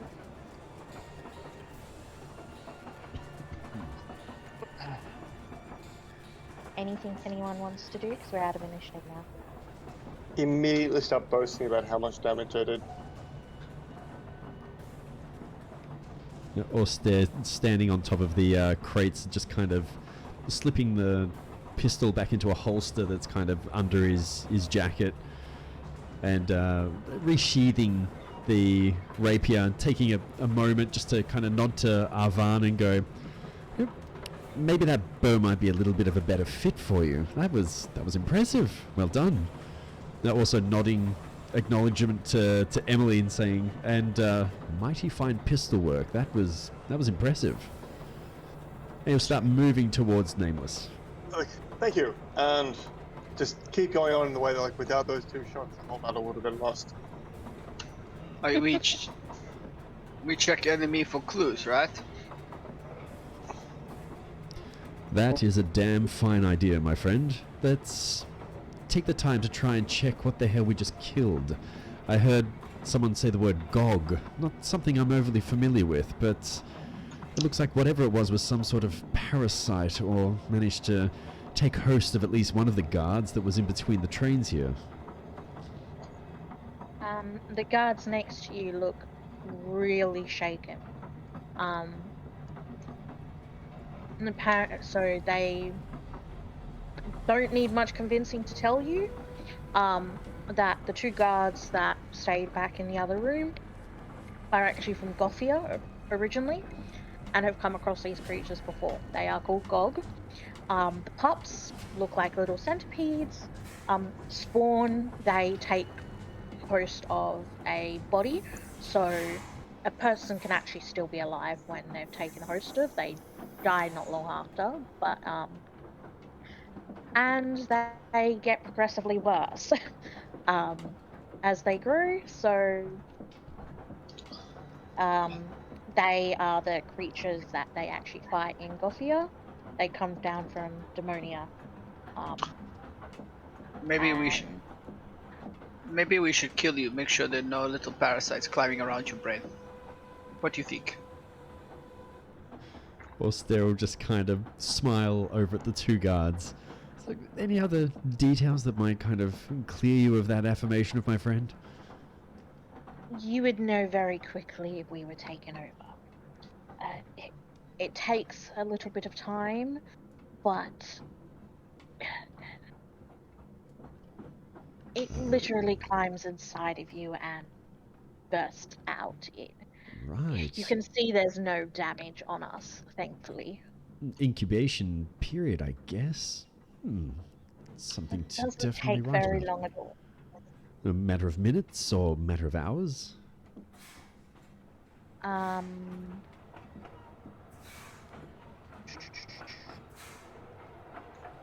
a matter of seconds. Seconds. Well, I dare say you're in the clear then. Well, if you're to be trusted. But I'm just going to insight check. We don't Yeah, get roll it. insight. If I'll matter of assist him on that one. if matter of seconds, how did man become creature? Like, like seconds means someone someone must have put parasite on him, and only you two were with him. I think we still have to kill you just to be sure. I'm sure your god will sort you out, right?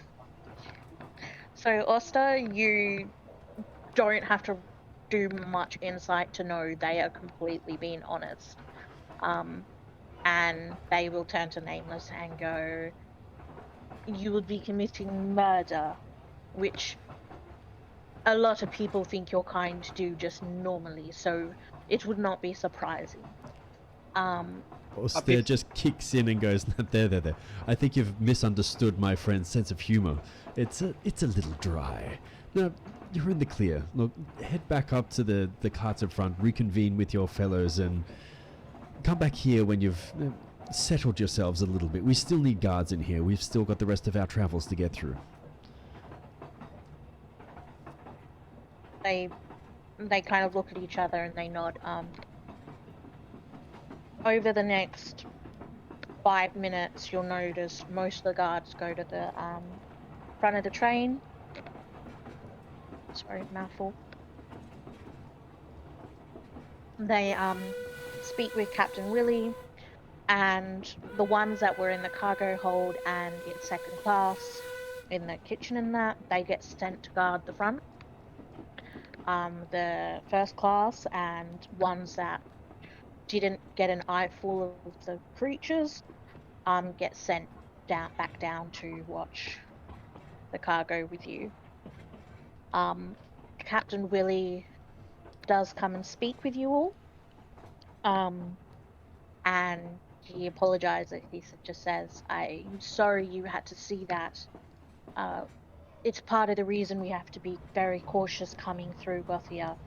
It's possible that a couple of the pups managed to get in on a crate in Huntington and through time have got inside and unfortunately taken Benjamin's life."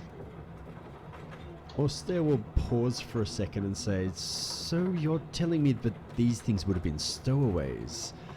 Would anyone have wanted to check through the crates for any such animals or beings? Do you think there could still be more of them? To be honest, we don't know. I don't think they'd be within the crates themselves. It's possible they could have got in them. It could have even been that they were in the area and they got onto the bottom of the train itself. It's very uncommon to see them this far south. Normally they're caught well before now, before Huntington. I will agree that a check of the cargo must be done, and will, if you wish to assist with the arms, because I believe you guys are in charge of that. It is. If you give me just a second, and Austere will just walk over towards Nameless and kind of eyeing over to Emily and Arven. Pauses for a second. Is it? Where's Peony? Maybe should get her into the cargo hold here as well if someone would like to hold on to her for just a moment. But looking over to Nameless, is it just, if you could watch my back for just a second? And Austere is just going to kind of drop to his knees for a second and starts muttering probably a relatively well-known prayer of the Maker, and he's going to use an action to use Sense Corruption to see if he can pick anything up. There's something on your back. It's like thread. Do you want me to like bash it off? Do you want us to bash thread off? That would be charming, but leave it there. It adds character. Okay. Are you able to put up what Sense Corruption does in Beyond 20 or through? Of course. Yep. I'll pop it up here. We keep watching your back, and Nameless like intensely Literally. stares at his back, looking for Very stuff. Literally. It doesn't give does it give a distance? I do remember reading the distance, but it's not in the feat. I think it was. I think it was 60. I think it was 60. Okay. Just double check that.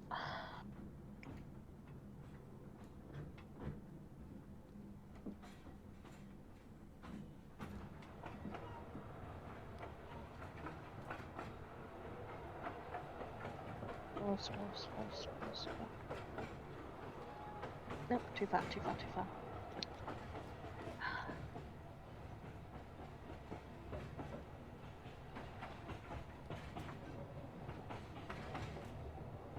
I'll see if I can beat you there. I'm still loading. Anyone with corruption as well as a corruption problem. Okay, so you do definitely feel corruption throughout the cargo hold. Most of it, it's really hard to tell if it's current or if it's just lingering. So you sense a lot of it in this area, a lot of it coming from here.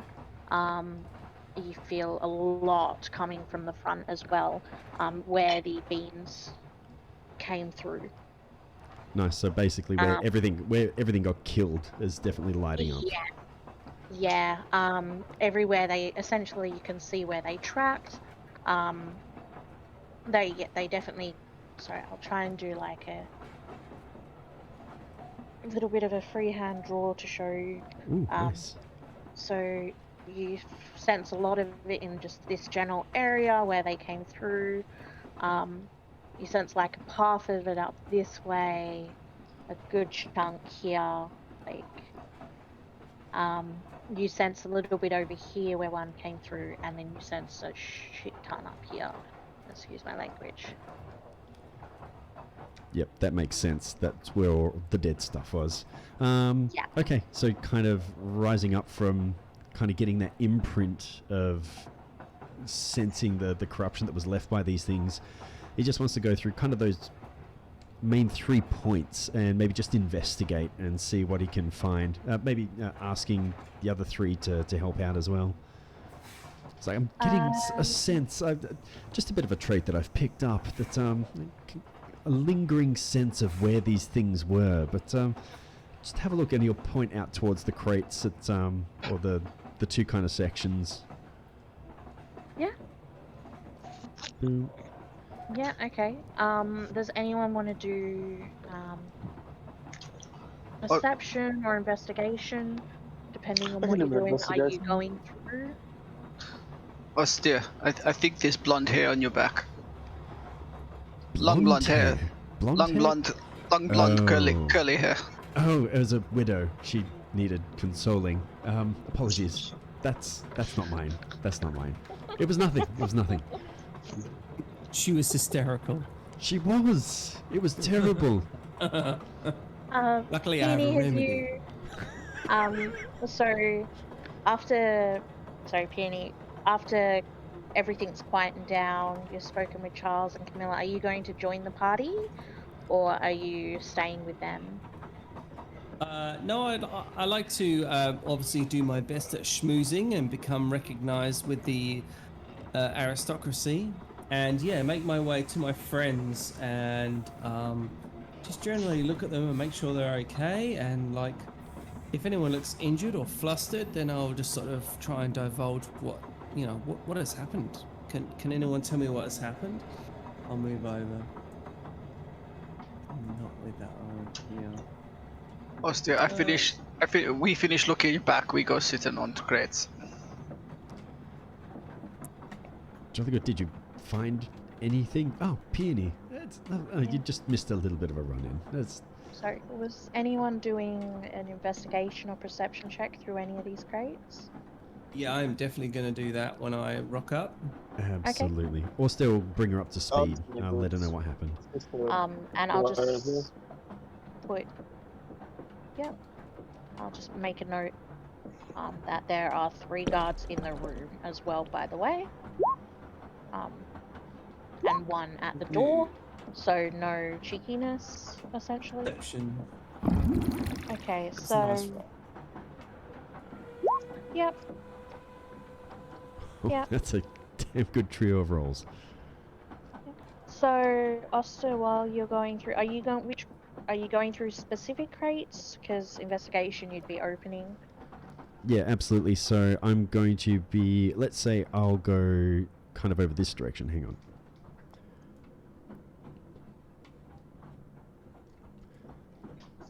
I'll go towards that hot spot and I'll let someone else have fun with the crates at the back.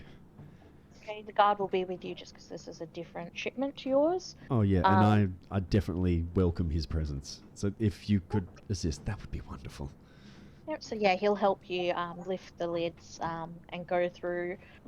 Honestly, you're just finding a whole crap ton of material. This is all clothing for sale at market in Catalonia.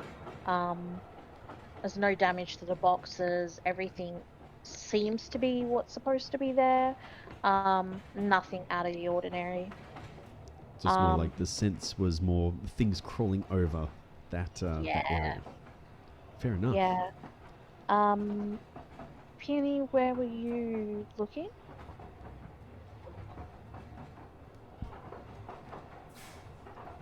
Sorry, I was interacting with a girlfriend unit. That's okay.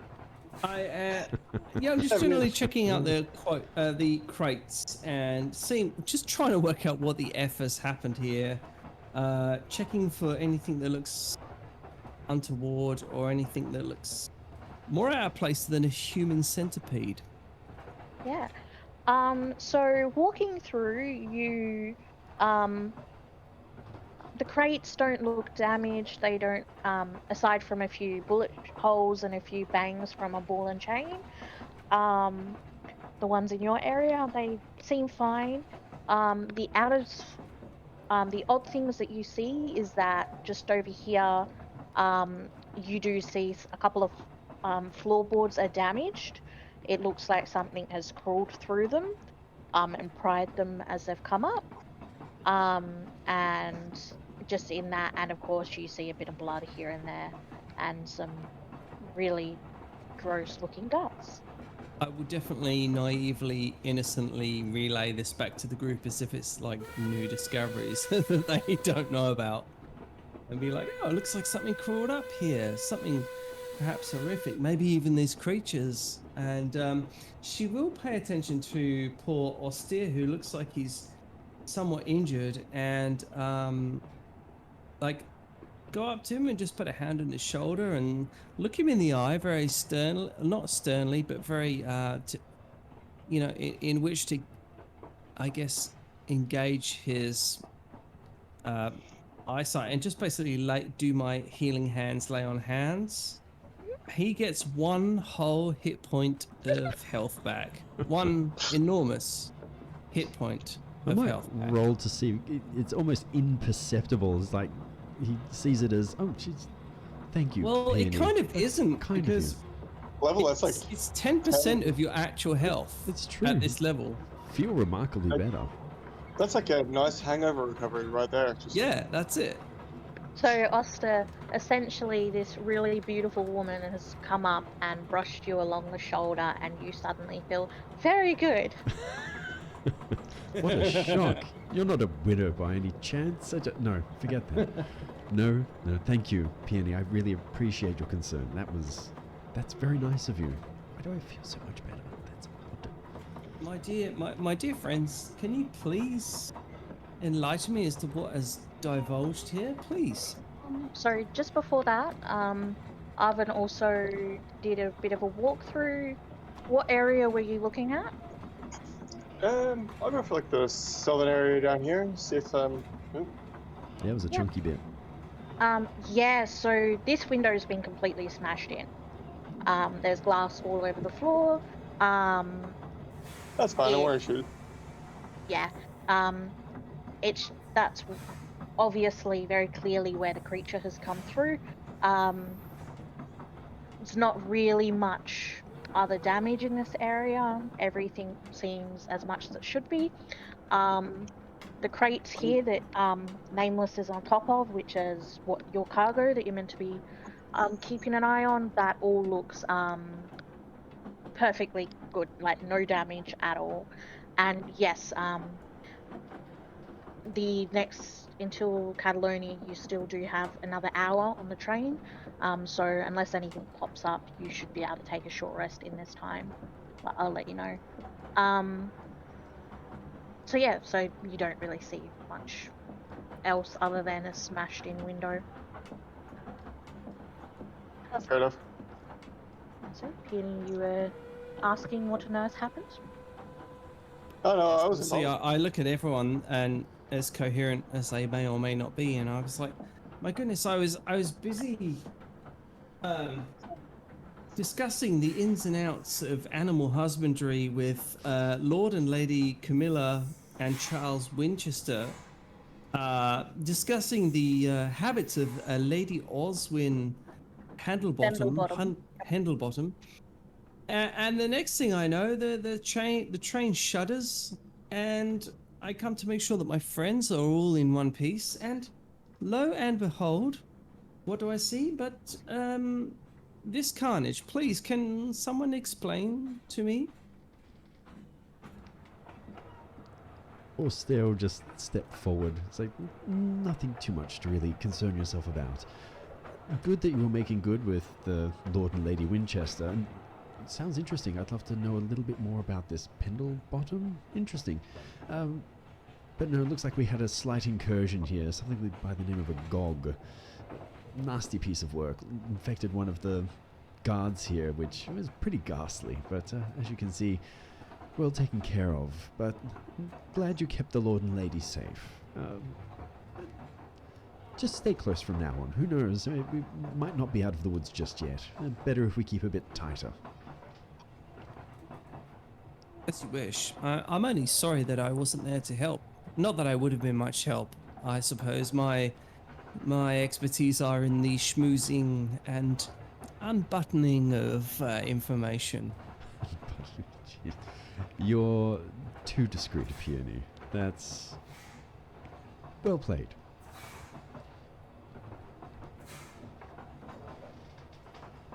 Great.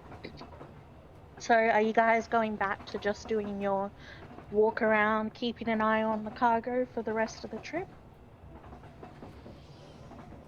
Seems like, yeah. Right. So you guys actually, probably a little on edge, make it to your next stop, Catalonia, with no problems. And that actually allows you to have a short rest. All right. Roll him if you got him.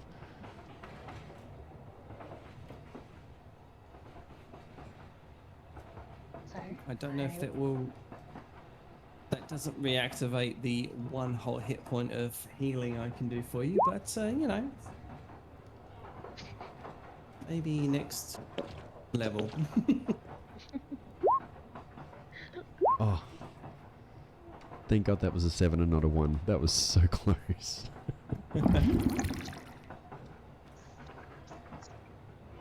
Awesome. Is everyone back up to full hit points then? Yes. Didn't take much. Great. Well, you've Yeah, pulled hit dice is not a- into.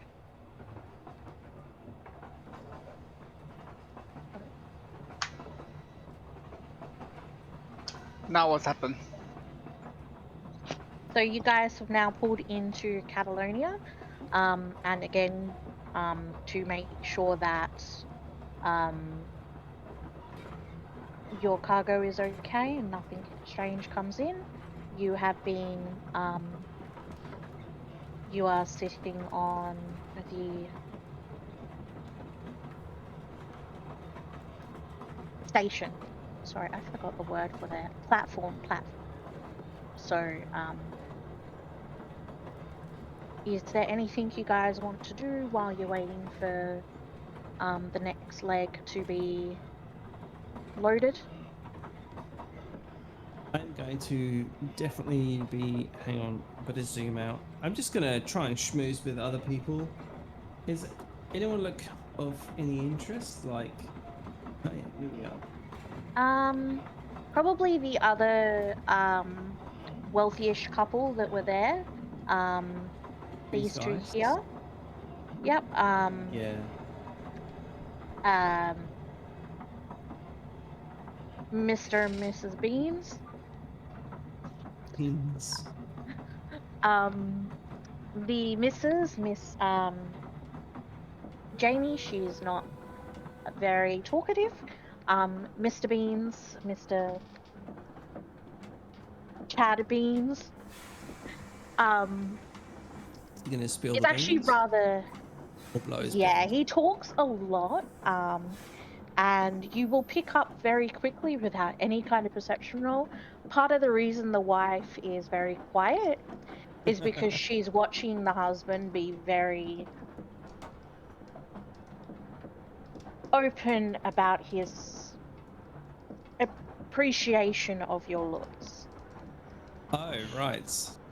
Well, given I suppose the order of my coven, I can't let this kind of admiration go unacknowledged. And of course, Peony would lean in and perhaps adjust his collar or something, you know, Victorianly innocent like that, you know, adjust his collar or perhaps his lapel and say, well, you too, sir, are a fine looking man, and I'm obviously glad to see that both yourself and your wife, and she emphasizes the wife that's obviously standing beside, are, are well after the heinous attack that struck us on our journey. What brings you to these lands? We still have some journey ahead of us, but please tell us more about yourselves. I'd love Well, to know. well, you absolutely divine creature. I am but a humble merchant. I am transporting some of my beautiful wares across to Rosina. The Tamorian Council absolutely adores them. They would look absolutely ravishing upon your skin as well. The wife has, at this point, walked off, and is, if you catch, is openly flirting with a guard over here. Um, and he's just going to go on about him being such a wealthy man. He has so many beautiful wares that he can adorn your body with. He's a pig. Um, yeah, he sounds like a real sleazeball. I would say that Peony, again, given her covenant of lust, just plays into it and recognizes a man for his weaknesses and knows all the right words to say to kind of pry any perhaps information that he might have to divulge, because she said, oh, didn't I see you pass me to travel right at the very front of the train? um Things like that, you know, just to try and find more information about him. Say, oh, what's your interests in this? You know, whilst they're colluding. Um, he won't have much to tell you. He's like, I am indeed at the front of the train. I have my own private quarters.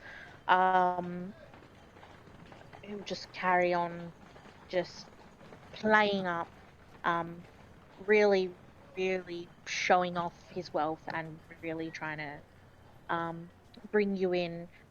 He will even actually go ahead of his way, out of his way to mention that I already brought upon a good chunk of cargo at Briarton, but I'm also having another rather large set of boxes brought on now, which has jewelry and other finery within it. Oh Um, wow, he's that's just. like, And I'll ask: have they been Mm-hmm. branded? Have they been branded by your insignia or anything like that, or do you hope to keep them under wraps so nobody notices? oh no, I cannot put my insignia on them until I reach Rosina. If they've got their insignia on them before I get there, then I have to pay hefty taxes. Whereas keeping them in as if I am the middleman until we reach Rosina and I will receive them, he says in quotation mark with quotation marks. Um, I do not have to worry about paying such import tax, as I will be purchasing them, quotation marks, from myself. And who will you be dealing with, if you don't mind me asking such a forthright question, sir? Oh, oh, of course, it's so interesting. I adore a lady who likes to talk business. Um, myself, really, once we get there, I have some people to take it off the train.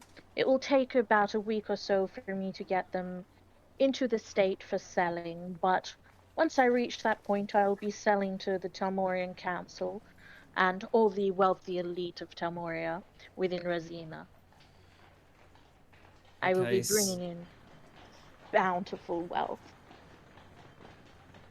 he only says, "Well, um, I have a weakness for champagne, so if you ever need anyone that to partake in champagne, then I would gladly join you on the next leg of our journey. I would need to talk to my friends and just let them know where I am. I'm obviously in safe hands." And she smiles and she nods and she looks him up and down, somewhat provocatively. And Um, she, sorry, I was to say, just as you're saying this, the wife does come back in and say, as fun as that would be to have you with us, my dear, and she actually gives you quite a sultry response. Um, she says, unfortunately, I intend to keep my husband for this leg to myself. He has been rather unattentive lately, she and puts her hand to her ample chest and she says, "I can quite see why. And the journey is long, and I wish you only the most enjoyable experience on the next journey." She sort of bows down somewhat. yeah, the wife goes, he's very good at making it worth my while. And kind of grabs her husband and says, maybe next time, dear, and drags him towards the train. Excellent. You I kind of get am that she probably didn't get as much out of the guard as she wanted, so she's like, fine, I'll go back to the husband. second best. Yeah. I am definitely going to divulge this to Arvin somewhat secretly. Like, say he's talking to someone, I will just sort of lean in behind him just to put the spook up him and just whisper in his ear and say, perhaps you might want to know that there's some incredibly precious cargo which seems to be worth liberating. I wouldn't take it all. Don't let greed get the best of you, but perhaps the odd trinket here and there might not go astray. And she kind of like pats him on his bum as she walks off.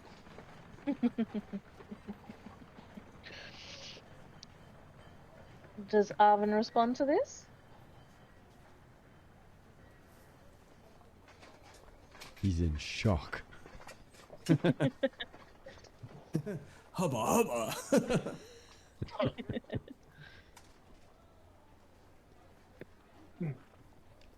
Alright, Arvin. while Arvin's reeling from the Oh. from the impasse. Sorry, no, I missed the last part of that. What was that? Okay, so I did a bit of snooping. I did a bit of asking around.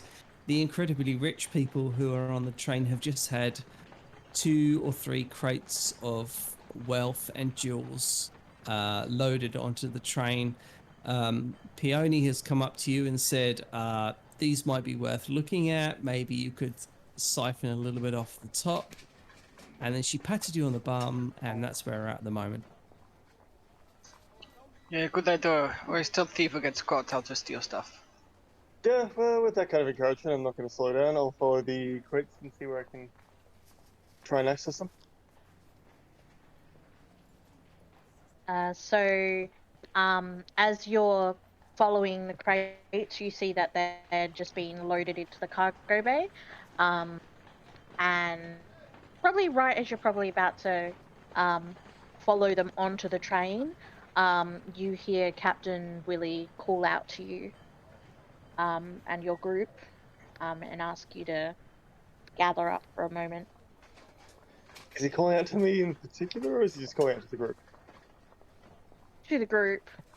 Oh, that's fine. I'll just keep following those crates and see if I I think can... you would notice you were It's pretty standard, and it seems like his problem. Okay. Seems like a Willy problem. Yeah. Gonna hate it when that happens.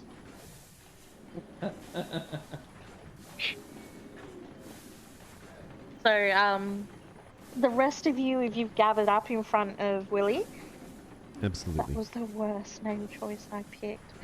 No, John Thomas was the worst name choice you picked. Why? I mean, I feel like we should Oh. make Willie into a character through the rest of the story now. The John Thomas. The John Thomas is it a Britishism? Like, I does no think it one is know a what a Britishism. John?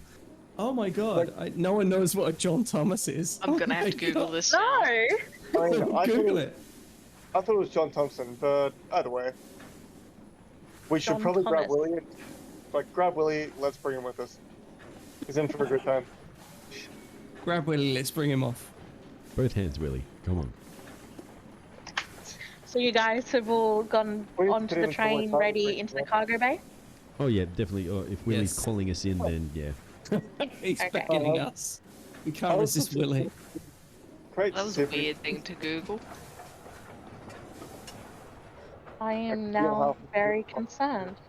Anyway, Thank you, Monty So- Python. yeah, I was going to try and steal something, but no. Can you tell us what John Thompson wants from us? I mean, Willie, or whatever. So, Willie calls you into the cargo and asks, is your cargo all safe? It's all fine? What are you asking us? As You're far always as to we look can up. tell, maybe we could do a bit of a once-over, just reconcile that we've got everything that we need, but I don't think anything was touched during that unfortunate incident. That's glad to hear, glad to hear. Do not want to run afoul of, sorry, while I check my notes.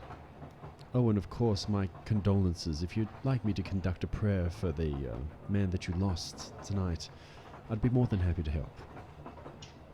Yeah. Yes, Benjamin, he was still very new. He should not have gone out onto the join to relieve himself. He knows there are areas, there are actual bathrooms for us at the top of the train. The fact that he did that was dumb, but for him to be taken by one of those creatures was much That's all worse. right. We'll be more vigilant and keep an eye out. Yeah. Poor Benjamin and his 2 dear friends who are also about to die. Willie kind of looks at you and goes, I am glad I have sent them to a different car then. Oh, it's okay. It's just he's working on some stand-up material at the moment. It's been a little sketchy. You keep saying that. We Yeah. don't know what you mean. See, You do not have to, as they say, pull my leg, dear Oster. no, It is he'll clear literally do that. I mean, that's a good point. Alright, so he starts walking up to him and goes, Oh "You want me god. to pull leg off? Is that Foster's what you gonna say?" get in between the two of them. Hang on a second. No, too literal. the captain could just kind of like does like a very face to palm sigh, just like, I cannot wait until we reach Rosina. As long as your cargo is fine, I do not want to run afoul of Lord Thome, and worse, I do not want Lord Geraldus to think that he's mad at someone here with all the supposed power he has. As long as your cargo is fine, I have left 3 guards in the room in the cargo list leg. I also have one on the other side of the barrier. So hopefully we should not have any more troubles. While we were loading the cargo, we also did a sweep of the undercarriages and we found no more pups. We should not have another problem with the GOG on this leg of the journey. Os- How Ostia, I got a question for you. Why are the 3 guards in here all wearing red shirts? I don't get it. We don't get it.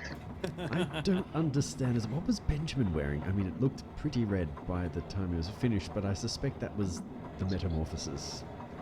I don't think that was a shirt. I think that was just him.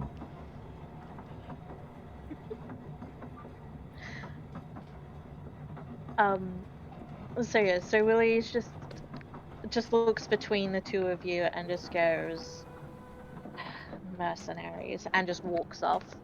Um and yeah, just goes off and leaves you to it. And just as he's walked off, you hear the whistle again from the conductor, ready to start the next leg of the train trip. Uh, um, a friend over here walks over to this and goes, "You're too close. Move somewhere else."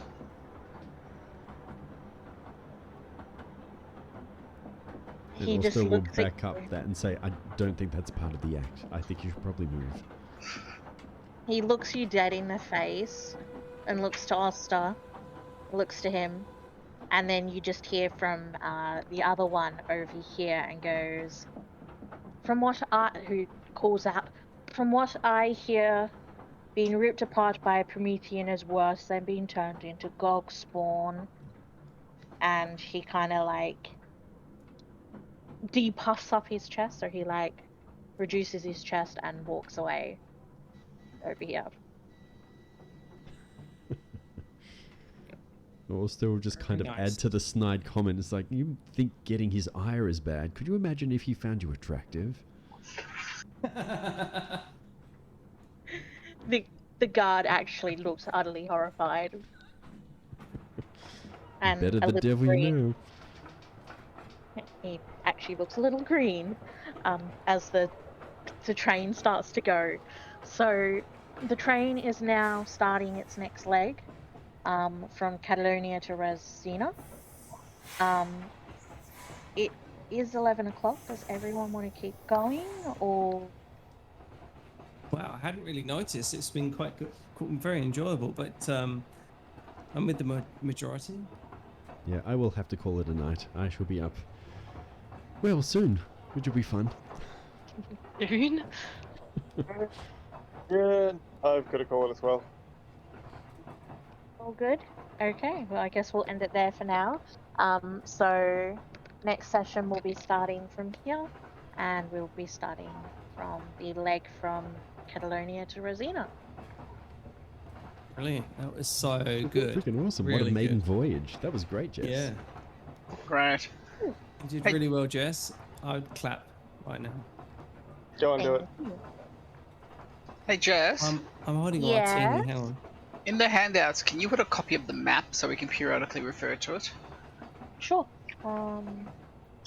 Don't have to do it now. Another time, whenever. As long as we can just click on it whenever we want to, just to sort of see where we are. Yeah, that Yep, would be I'll good.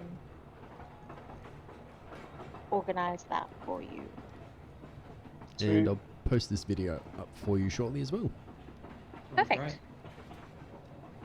Hey Cam, were you using the compressor? Yes, I was using it actually. Lovely, See lovely, how lovely. that comes out. Yeah, it's got to be better.